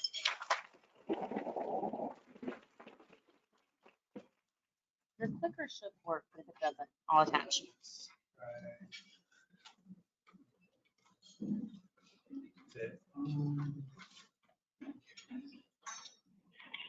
Okay, well, I'll do your. Well, I'd like to thank you first for coming, and I know it's after lunch, so hopefully I can help with you sleep. So I'll start with my title. Let me adjust my users so I can look at it.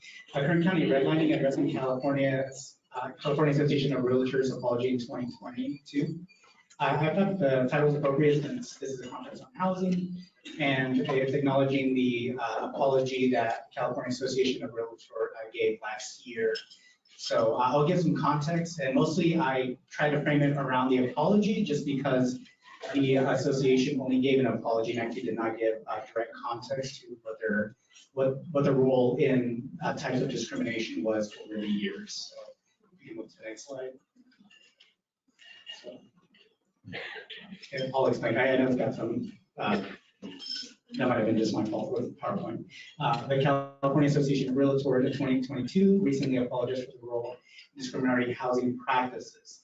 They announced some of the recent efforts to promote fair housing. This is from the website, California Association of Realtors apologized for past discrimination. This was in October of 2022.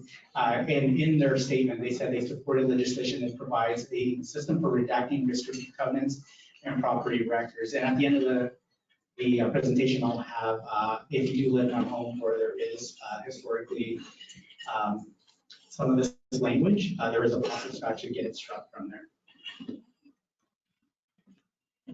So what does this mean? So there's a long history to address in the apology. This presentation will cover the exploration of the history of the Federal Housing Administration, FHA, who's still here, and Kern County, Bakersfield, California, through recommended racially restricted covenants that excluded Black, Latino, and Asian families. And from this analysis, the choice of location where communities live was less about their choice. It was more about systemic and racial disfranchisement and segregation. So we'll start with home lending. So how many people are familiar with redlining maps? Has anybody seen them in the news or previously later? So this is one for the city of Fresno. There's been a couple of articles throughout the past years where people have seen these, where they discovered. It's a lot of online databases that show what cities had maps. Bakersfield did not have a map, not because the FHA or the HLC weren't here, it's because the population was not high enough for them to draw a map. So I know for a lot of people, when they see these maps, like, well, I wonder where Bakersfield kind of fit in, right? So the map was really about grading. So that's where you see the green, the blue, the yellow, and the red. Red means the least amount of the investment for HOLC and FHA. I'll explain a little bit more, just so you can see it. And the term redlining comes from creating those red blocks where they refer to these areas of the least financial investment, more often than black and brown areas, right? So that's where the term comes from. So the FHA, the Federal Housing Administration, the HOLC, Homeowners Loan Corporation were created in the 1930s. There were New Deal legislation to kind of address the crisis of housing at that time. A lot of people were failing loans. They're trying to create a system where it would be kind of uniform and easy to get a loan, right? And with that, they had characteristics of desirability. And that's where these maps come from, is kind of identifying these characteristics of desirability. And I'll show later what the characteristics look like. But pretty much with that, for them to establish what they thought was consistent housing with less loss, they drew these maps. So the grading was color coded. So these residential security maps were made in the 1930s. This is the moderate population. So in this, we can see the evaluation right here on the left. This is for East Bakersfield, 1954. I believe this is the Hillcrest Shopping Center. And this is an FHA style grading. So you can see what kind of things they're looking for in financing. Is there a high school nearby? Is there a shopping center nearby? Is there a hospital, right? So certain things, in some cases, it's things that communities of color don't have, right? This mass infrastructure or investment in infrastructure. So in that inherently is excluding communities of color, right? So that's where I have, Bakersfield does have the map. But so we can see from that the FHA and the HLC are grading with the similar standards that they are nationally here in Bakersfield. So in that, the FHA also recommends the use of racially restricted covenants. So covenants are agreements where they have restrictions on housing. I think commonly now they're CC&Rs. So in 1939, they also suggested using, well, actually recommended using racially restricted language. So this is common language. This is from a covenant here in Bakersfield. And it says, no part of property shall be used or occupied or permitted to be occupied by any person not of the white or Caucasian race, except for persons as are engaged in bona fide domestic employment of the owner thereof or those holding under said owner. So that's also a socioeconomic statement, right? But since the FHA is kind of the one who's establishing these rules of lending, real estate agents and homeowners use this language, even if they weren't using FHA or HOLC lending. So if they went with like a regular lender or if they went anywhere else, like buying on contract or anything like that. So this language becomes kind of universal across the United States, right? And we can see it here in Bakersfield. So this is the role of real estate agents. These are some of the code of ethics that I found on their website historically. We have the National Association of Real Estate Boards. The top one is hard to read, but they're recommending that real estate agents not place individuals that they think are going to be detrimental to the values of those properties. And similar, the California Real Estate Association makes that same recommendation, right? So it's segregationist ethics. They're encouraging real estate agents to not introduce people or characteristics that will lower the value in their opinion, right? So most of it has to do with racial bias rather than actual economic arguments, and we'll see that later as well. So I wanted to show what the neighborhood looks like in this. This is by, it's everyone from Bakersfield, maybe I have some people out of town, but if anybody knows where the Oleander area is, there's a couple of blocks west from there, right? So then it has a school, it has some churches, has something. So the restricted covenant allows us to see where infrastructure, right, and investment trends are going, right, especially during this time, and see where these legal agreements are being placed. I'll show a map later.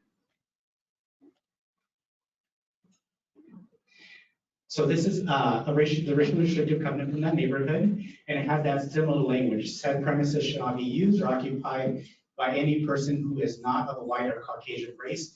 And some of the other covenants that I've seen that I didn't actually provide the example of, they do have blood purity examples where they want someone's blood to be 100% Caucasian.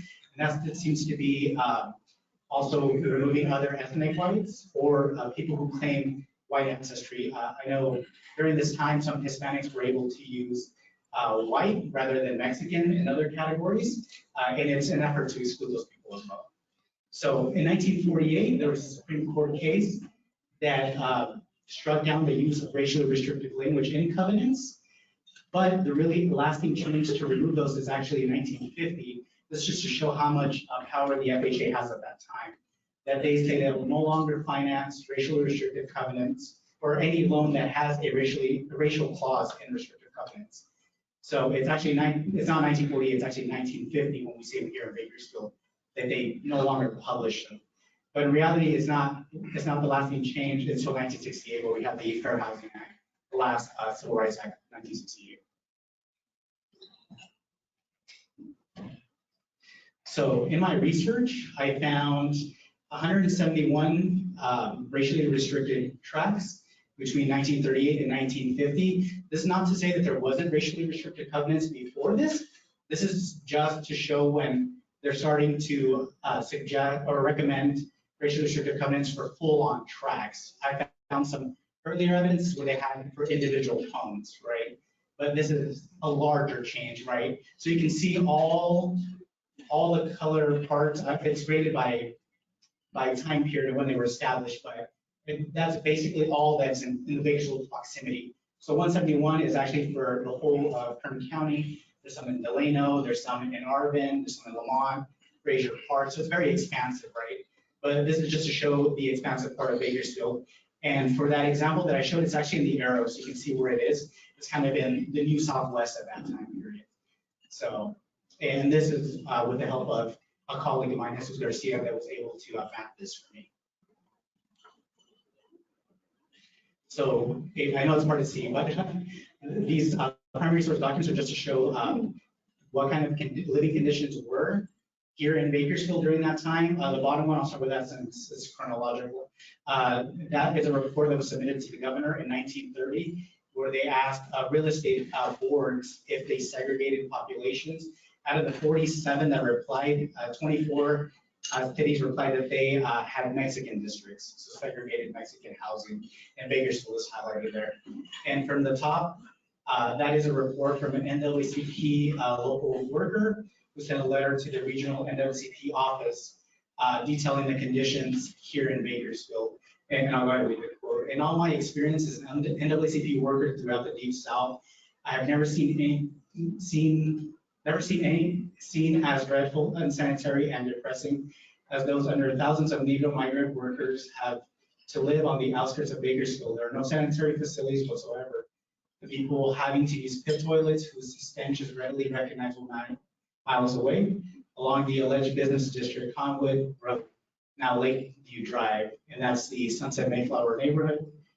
Many Negro citizens of Bakersfield proper, against overwhelming odds, have been able to buy land and to build lovely, comfortable homes and dwellings. Recently, a Negro fireman succeeded in doing this. The day after he moved into his home, a cross was burned on his front lawn. Yes, there are Negro firemen in the community. He segregated all Negro. So the question is, if you could not get an FHA or HOC loan, how did minorities here in Bakersfield buy? So they bought on a system called buying and contract. It's similar to today's practice of renting to own, where you would pay until you finish, right? But if you defaulted on the loan, then you would lose your house. But the loan was given by a real estate broker who often owned the property, right? So there was less accountability, there was less rules in place, and it was easier to abuse people that you were working with directly rather than having accountability. So this is actually a contract. Right here, I have it as an example. And this is from our collection here at the California State University Bakersfield Historical Research Center, where my research is based at. So in this, I'll transition to the resistance to fair housing and public housing. And this is where I'll start talking about some of the California Real Estate Association's role in that. So this is to show Oro Vista, which was a public housing unit here in Bakersfield. And this is when it was being established in 1950, when they were originally getting some of the original loans to establish it. The Bakersfield Realty Board was recommending Proposition 10, if you see below. And Proposition 10 said that it needed the electorate of people living around the neighborhood to approve public housing.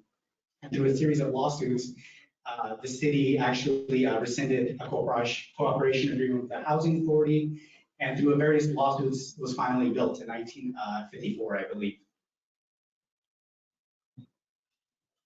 And I know this is hard to see, but this is a pamphlet from the California Real Estate Association, where they're giving a similar position on public housing and a statement against rent control around this period. So this is the other side of suburbanization. So during this time, Bakersfield has a big earthquake. Does anybody know about the 1952 earthquake? So Bakersfield was pretty much destroyed, and Bakersfield got the opportunity to rebuild. Downtown's actually in the fashion of what it was in the 1950s, so it's been relatively kind of unchanged. For other towns, they actually got to rebuild and abandon their old downtowns. I also people that go to, like if you go to Sacramento, you have their historic downtown. Bakersfield is rebuilt, right? And that makes it relatively unique in that time period that they're able to rebuild. And other places they're just able to like leave and start new downtowns. So that actually makes Bakersfield very unique. But they actually go to other towns like San Diego, they go to Phoenix, San Francisco to study the urban infrastructure of how to rebuild Bakersfield in a more suburban fashion, right? With modern streets. They even get rid of the rail car in 1942, so it's around this time. And during this is where we get America's Newest City, and that's where I get the name out of my research. And this is kind of showing what marketing efforts were done to re-image Bakersfield and create this urban investment. And this is a quote from one of those pamphlets, a modern city requires a modern government. The community enjoys low insurance rates as a result of the outstanding police and fire protection provided in sanitation, sewage, public works, parks, recreation, and hundreds of services rendered by the city for the benefit of its students, citizens, and likewise a high caliber required to earn the distinction of America's newest city. So this is around the same time period that we're getting some of those reports that housing is inadequate as well, right? So we're getting a two-star reality that, you know, housing is in dire need of rebuilding, and then we get America's newest city in the same time. So in my research in some of these, I look at, you know, what's missing on the map, and it's actually right here.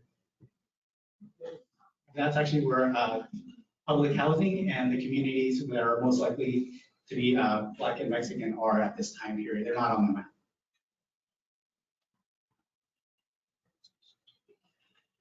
And this is more imagery from this time period. Actually, the Kern County Court is rebuilt during this time period as well, the one that we still have today.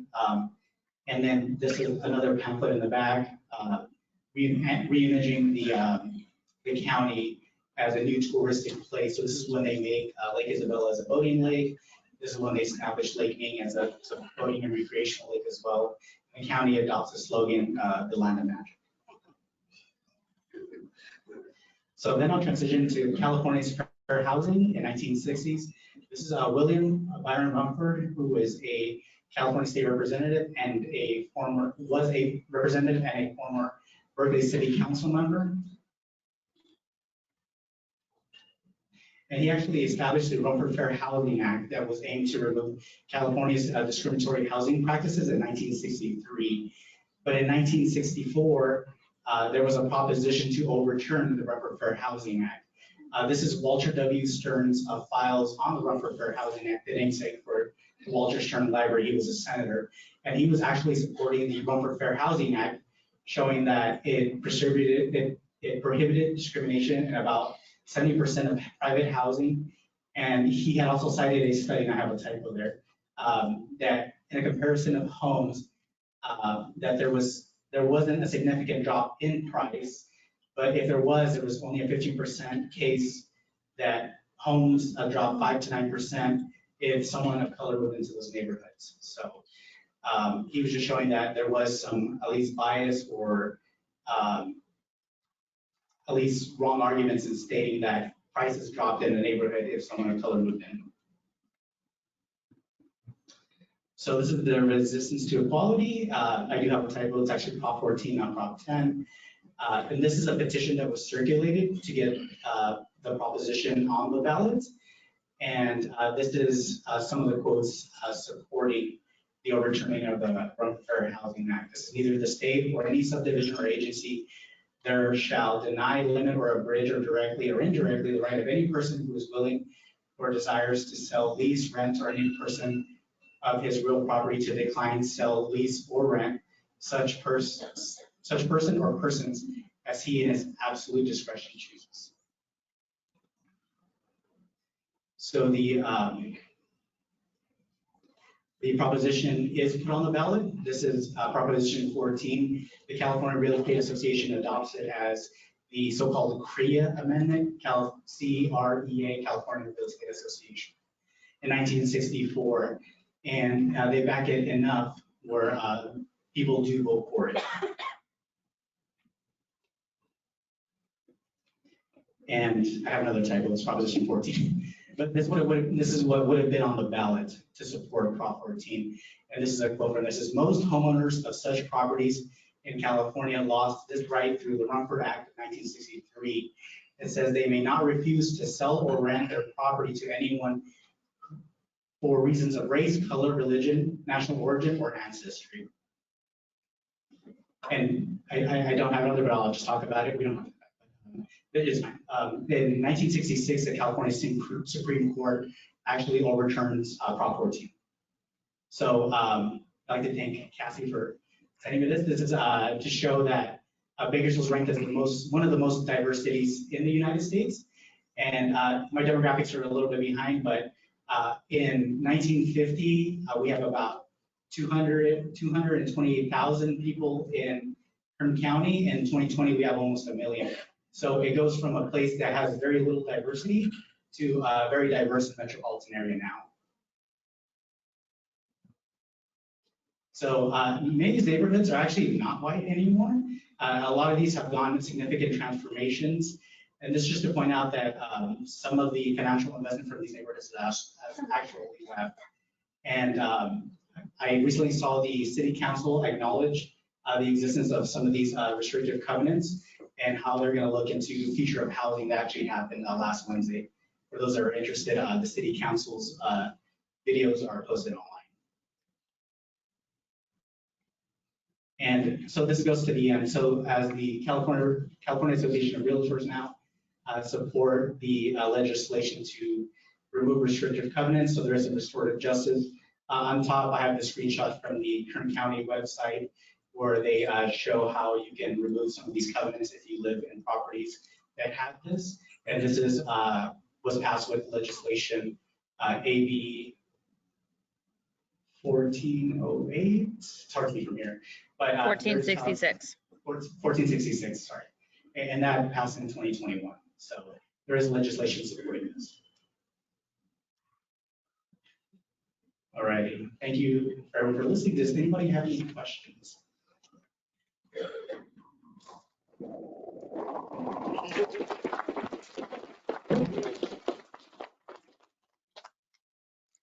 I don't see any. If you want to connect with me, the best is to actually email me. My email is dcruz6@csub.edu. That's the best way. If you have any questions about this type of research, I do have a QR page. You'll see it in the pamphlet. That'll direct you to a website that I dedicated to some of this research and some other resources like the county's website and also, I believe, the legislation. Thank you all.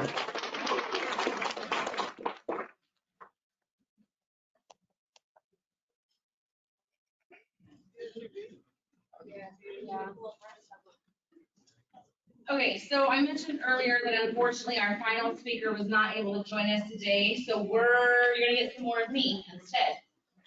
So I'm gonna actually give you guys a very quick presentation on the GBLA Fair Housing Law Project.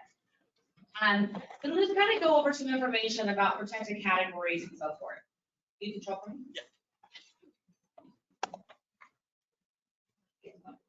Yeah. So essentially, first we'll start with what is fair housing. So fair housing is the right for every individual to have equal access to housing, whether that be in the renting phase, the financing stage for purchasing a home, or wherever that might be, and that you're free from discrimination based on protected categories if you fall into a particular category. So we're all familiar with what the federal protections are, right? We're very familiar with you can't be discriminated against because of your race, your color, your national origin, religion, sex, now including sexual orientation, disability, whether that's physical or mental, or familiar status. And I do want to point out too, I get a lot of these questions when I get these presentations. Why is race and color separate on there? Well, it's because it can be completely different. You can be discriminated against because they assume you're a certain race based on the color of your skin or vice versa. So those are two separate protected categories. But in California, we have some additional protections for residents. So you cannot be discriminated against based on your sexual orientation, your marital status, including domestic partnerships, ancestry, your source of income, hence the source of income presentation this morning, medical conditions, your age. We typically look at this with the age of over 40, but this can be any age category. For example, if you live in an apartment complex, they can't say no kids allowed in the pool, right? That would be age discrimination. Gender identity or expression, and then arbitrary characteristics. Now, arbitrary characteristics are the physical traits of how we look. So a landlord cannot say, I'm sorry, I don't rent to people with purple hair. That is a physical trait, and that is a protected category. So with fair housing, of course, there's prohibited conduct on both ends. So we We have units like our civil rights department that lets us know what our rights are as individuals. And there are times that landlords have particular rights as well too. But what is that prohibited conduct they cannot engage in? Well, we heard a lot about this morning with our housing vouchers. They can't provide false or misleading information when it comes to promoting information to housing seekers. So they can't say no Section 8 allowed. They can't refuse to rent or sell housing to you based on any of these protected categories. They can't have different terms, conditions, policies, or rules for individuals. So they can't say, oh, well, you're Section 8, so you're going to have a different lease type, right? So they can't determine that. And then we heard about the emotional support animals this morning. Both of our presenters shared about you can have multiple people in a household that need a support animal. They can't be discriminated against because two different people need two different animals. Sexual harassment, I have a whole slide to go a bit more about this. This goes over quite a few different, two different categories when it comes to sexual harassment. Refusing to rent or sell to you based on a disability-related accommodation or modification. We're going to go over that slide in a moment as well too. No type of discriminatory advertising or statements, interference with your rights. They can't deny you opportunities. Differential treatment of in-place tenants because of a tenant's protected class. I mentioned the no kids in the pool kind of thing that fall in there as well. Steering in neighborhoods. You're looking to buy a home and your real estate agent tells you, oh, you might be more comfortable on this side of town. That's steering, that is illegal. Discrimination for associating with members of a protected class. They can't tell you, oh, we don't like bikers, you can't have them here to visit. Retaliation, so then if you report fair housing discrimination, they can't retaliate against you because you're asserting your rights. And then harassment because you're a member of that protected category of people. And again, it could be any of the ones that we just reviewed, federal and or state. So a little bit more on sex discrimination. There are a few types. First, we have our generic sex discrimination. So you can't have different standards for different housing seekers or different treatment for in-place residents. So you can't say, for example, we only rent to married couples. You can't tell them that, no, I only rent to married people. Or, we don't rent to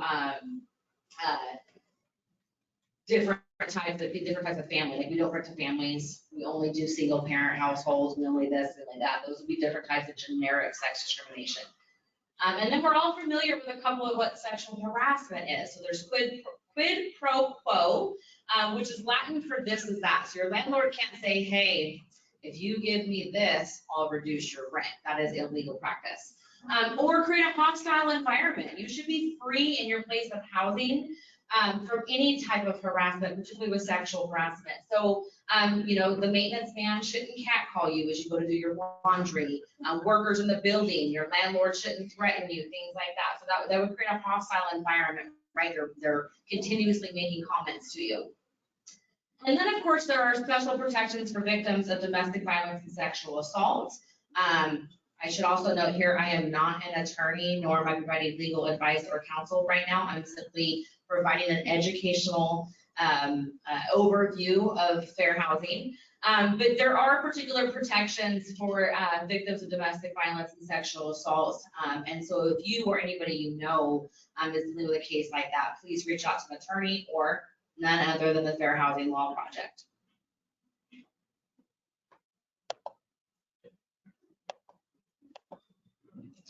So reasonable accommodations are for individuals that have a physical or mental disability, and accommodations need to be made for them to ensure that they, well, for different reasons. So we talked about emotional support animals, right? There might be a waive of the no pets policy or pet deposit for emotional support animals or service animals. You might request to reassign a parking space or a mailbox because you became handicapped and now you don't have accessibility. Maybe you need to move from upstairs to downstairs because now you're in a wheelchair and you're not able to access your unit any longer. Monthly payment reminders. Maybe you have elderly individuals that are on SSI. They receive their income on the 3rd of the month. Maybe they can't make it to the bank and get write a check or make it to the bank to get a money order. So they can reasonably ask their landlord, can you give me till the 5th of the month to make sure I can make my payment? Read documents out loud. Maybe they're visually impaired and they're not able to see, and it doesn't matter how big it is, and they can make that request when they're going over their information. I talked about transfer and then allowing live-in aides. Live-in aides are typically assigned to individuals that have a health need that requires that constant care. They can't tell you, nope, sorry, your live-in aide can't be here, they're not on the lease. Then on the other side, there's what's called modification. You as an individual have a right to request reasonable modifications based on your disability. Maybe it's a wheelchair ramp. We talked about moving upstairs to downstairs. Well, maybe that downstairs still has a few steps. We might need to put a ramp in place. Grab bars in the shower, lowering the door peephole for individuals that are handicapped, widening the doors. Dr. Goldstein was sharing earlier, right? There was that 32-inch, was it 32 or 36? 32-inch, wide door frame for individuals. Lever doorknobs, maybe an individual supposed to have the turn knobs, it has to be the level, that's very possible.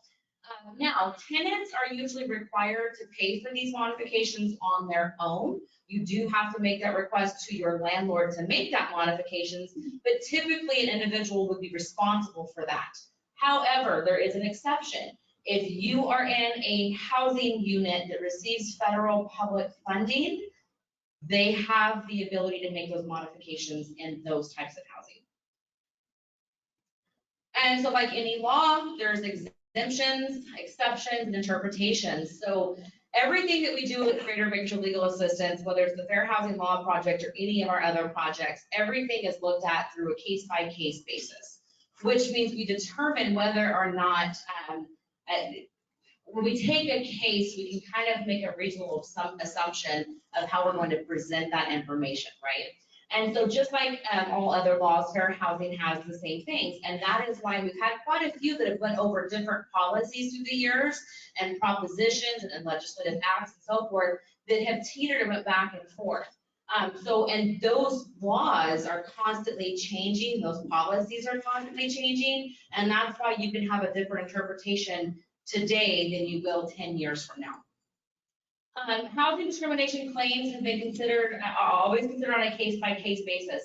Every situation and every person is unique. And so if you're not sure what you can do and how to assert your rights, or you feel that you've been a victim of housing discrimination, feel free to reach out to the Fair Housing Law Project. So what do we do? I mentioned a little bit earlier about who we were and what we do. We do community education and outreach, like hosting the conference today. This is just one of our many components. We regularly host presentations and webinars. So if you are an agency service provider out there and you would like a presentation on the Fair Housing Law Project or on any of GBLA services, again, my card is in that folder for a reason. Reach out to me, we'll facilitate that presentation. Then we do active investigations. Now our investigations are complaint-based and systemic. You'll notice when you walked in, we had flyers that said volunteers needed in the back. That is because we rely on volunteer testers to actively investigate fair housing discrimination claims.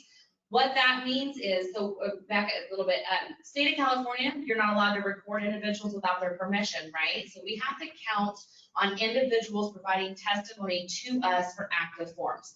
So if we get a phone call from a woman that says, I think I've been actively discriminated against, and they're telling me, I think it's because I'm a single mom with kids. So we might send out 6 women to that unit, and 3 will be married with kids and 3 will be unmarried. Now, of course, they're acting, but they would go in, they would apply for the housing, record those responses, and bring those back to us. We always need volunteers of every kind. We need different ages, we need different races, we need different sexes, we need people with purple hair and face tattoos, we need all of it. So if you're interested in becoming a volunteer tester, it's like a secret shopper system. You're basically going out and secretly shopping for housing and reporting back to us, and we use that information to then potentially create some type of enforcement service. This could be us taking a case to court. This could be advocacy, maybe it's just a matter of miscommunication with the landlord, and we can come in and help kind of alleviate those concerns. We might report directly to HUD, and it's now Civil Rights Department, but it was formerly known as the Department of Employment and Fair Housing. Again, we have California Civil Rights Department representative here on site with us today. and potentially federal state lawsuits. You'll notice earlier that Denise McGranahan had brought up a couple different cases. You'll find in your folder a press release and an LA Times article that exact same things. Those are situations where she's actually taken cases to litigation, to trial, to court, and the outcomes of those things. So that's just a little bit about what we do with the Fair Housing Law Project.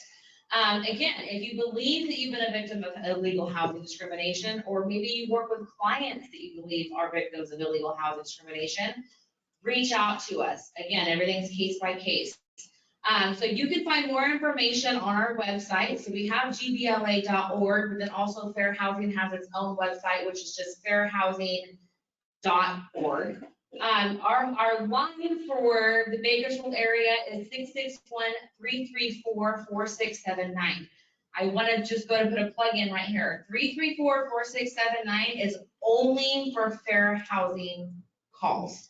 If you call that number and you have a different issue, maybe it's a domestic violence situation, or you need access to health and public benefits, or it's a seniors law issue, they're not going to be able to address it. This is only for fair housing. And I have our other number, it's kind of small, but you'll find the brochure inside as well too. So for all other matters outside of fair housing, the best number to reach us is 661-325-5943. I need to change that. That is a bit of a typo. We are now taking walk-ins. We are back open to the public. We are Monday through Friday, 8:30 to noon and 1 to 5. We are all closed for lunch from 12 to 1, and we're closed all major holidays. But you can either get, if you know yourself or another client that might need our assistance, give us a call for intake or go ahead and stop on in. We are open again. Do we have any questions? Not for me, but maybe for our attorneys. Yes. For example, if a landlord were to tell us that they're requiring a payee service for them to rent to our clients, would that be discriminatory? So they're asking if a landlord required a payee system for payment, would that be discriminatory? For somebody that has Social Security. For somebody that has Social Security.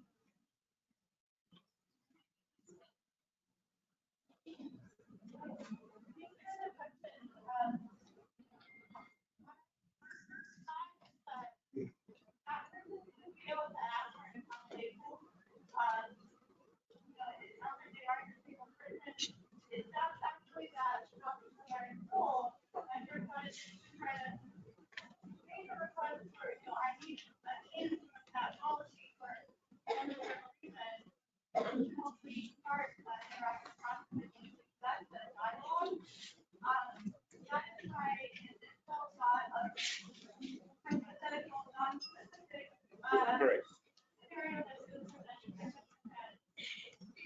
No, I appreciate that. Thank you.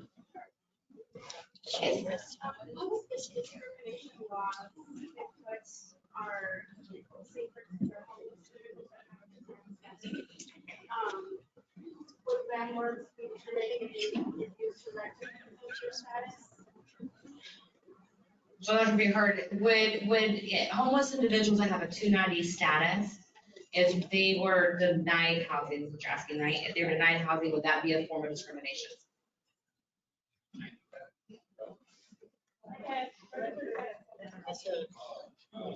So say for instance, they find a unit that's not located by school, or part of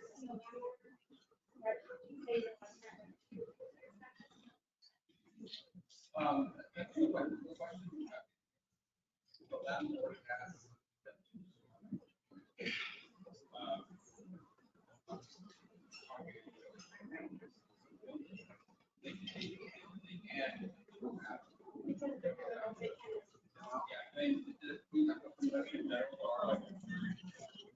Hi, I'm kind of in a meeting. What's going on?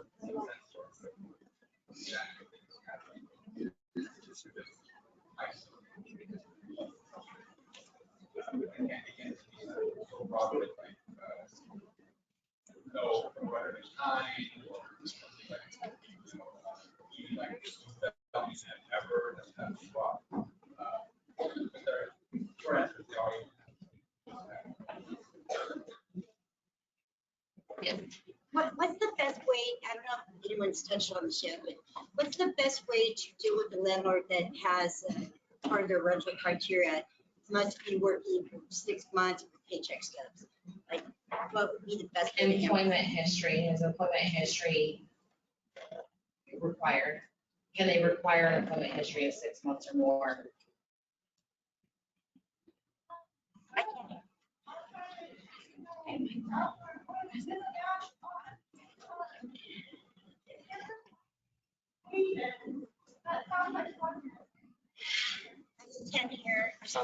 Are possible sources of discrimination? She's saying it could be a source of income discrimination. Of course, we'd have to evaluate more on a case-by-case situation, but.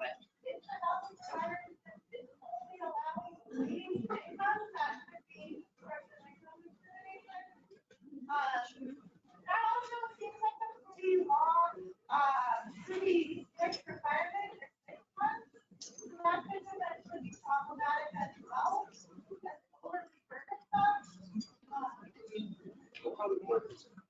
I have lots of landlords that have that on their paperwork. Yeah, you want to contact. Yeah, go ahead and, yeah, My give it a call. again. I will contact them. Okay, yes. So, we place people in their property vouchers, and just recently they said they no longer take vouchers. They're only doing it on basis. Is that doesn't sound good.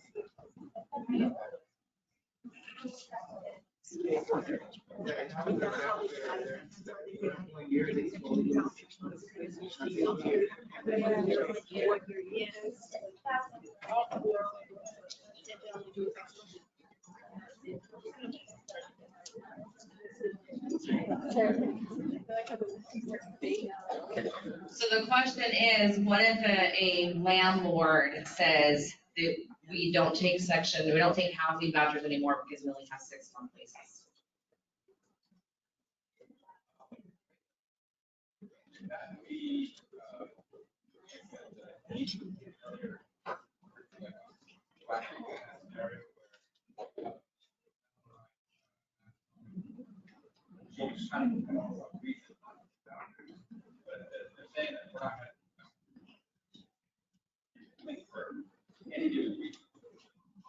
Now,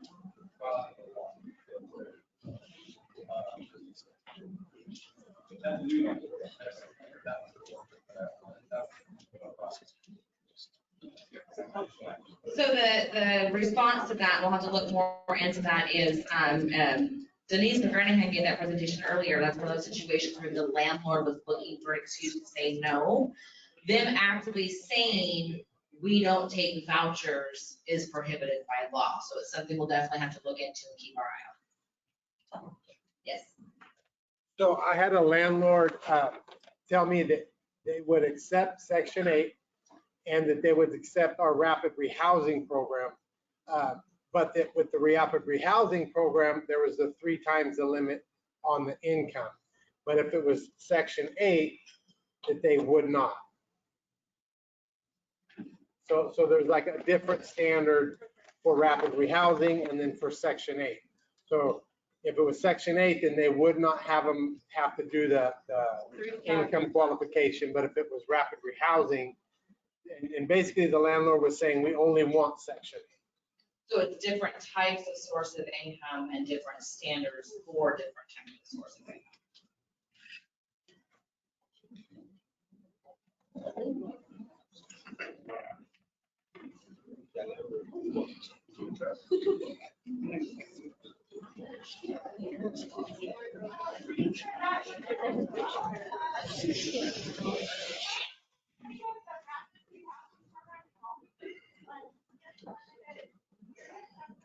Right, it's rapid rehousing for only 3 months? No, it can last, it's reevaluated every 3 months, and it can last up to 24 months. And we fall under the law of the, like if we're gonna be assisting our client with bridge, then they have to consider ours just like they would Section 8. They have to consider that as an income. So we give them when we have our clients apply with Section 8 or with our services, we have them turn in frequently asked questions and like a brief description of that law. We maybe want to come back to that one and.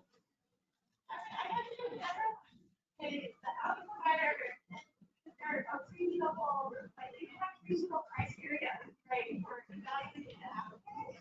It seems strange that it has application like a very like we're really small in Section 8, but we're gonna have a high level of like examination or scrutiny for this other program. You're reminding me, I do have a client on that program, and it was like, we're gonna do that, but I guess that's gonna be kind of hard, right? Because we have to evaluate everything, like, what the reasonable and important is. So, I don't know, I'm not sure, I'm really surprised it's all, it's not a piece of it, it's great. And they're so open to Section 8 as a program. Maybe it just depends on your commitment. Maybe. I think what it is with Section 8 is they know that it's like a solid rent and it's long-term. And ours is geared more like a short-term. We're based on income. We have our clients' job search, our plan is to get them financially independent and take over.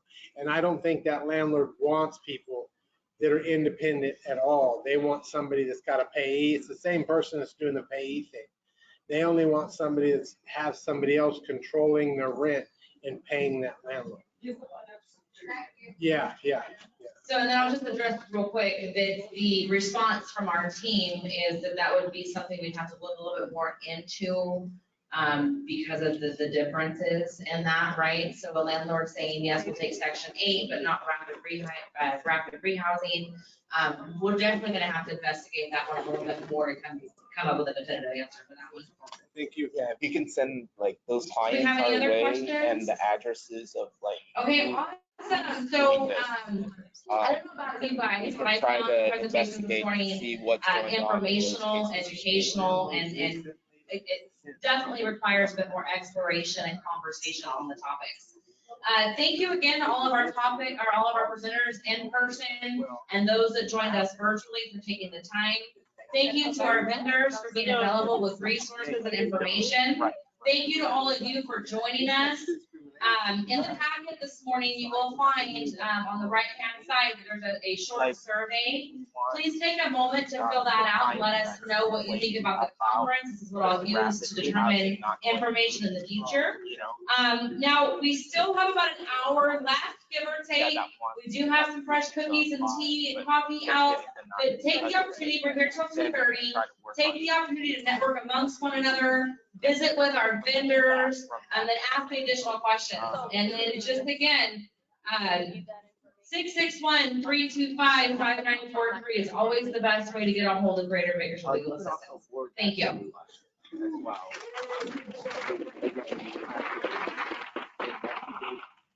Figure out like what to provide. So we'll select that, and then we will Oh, I know.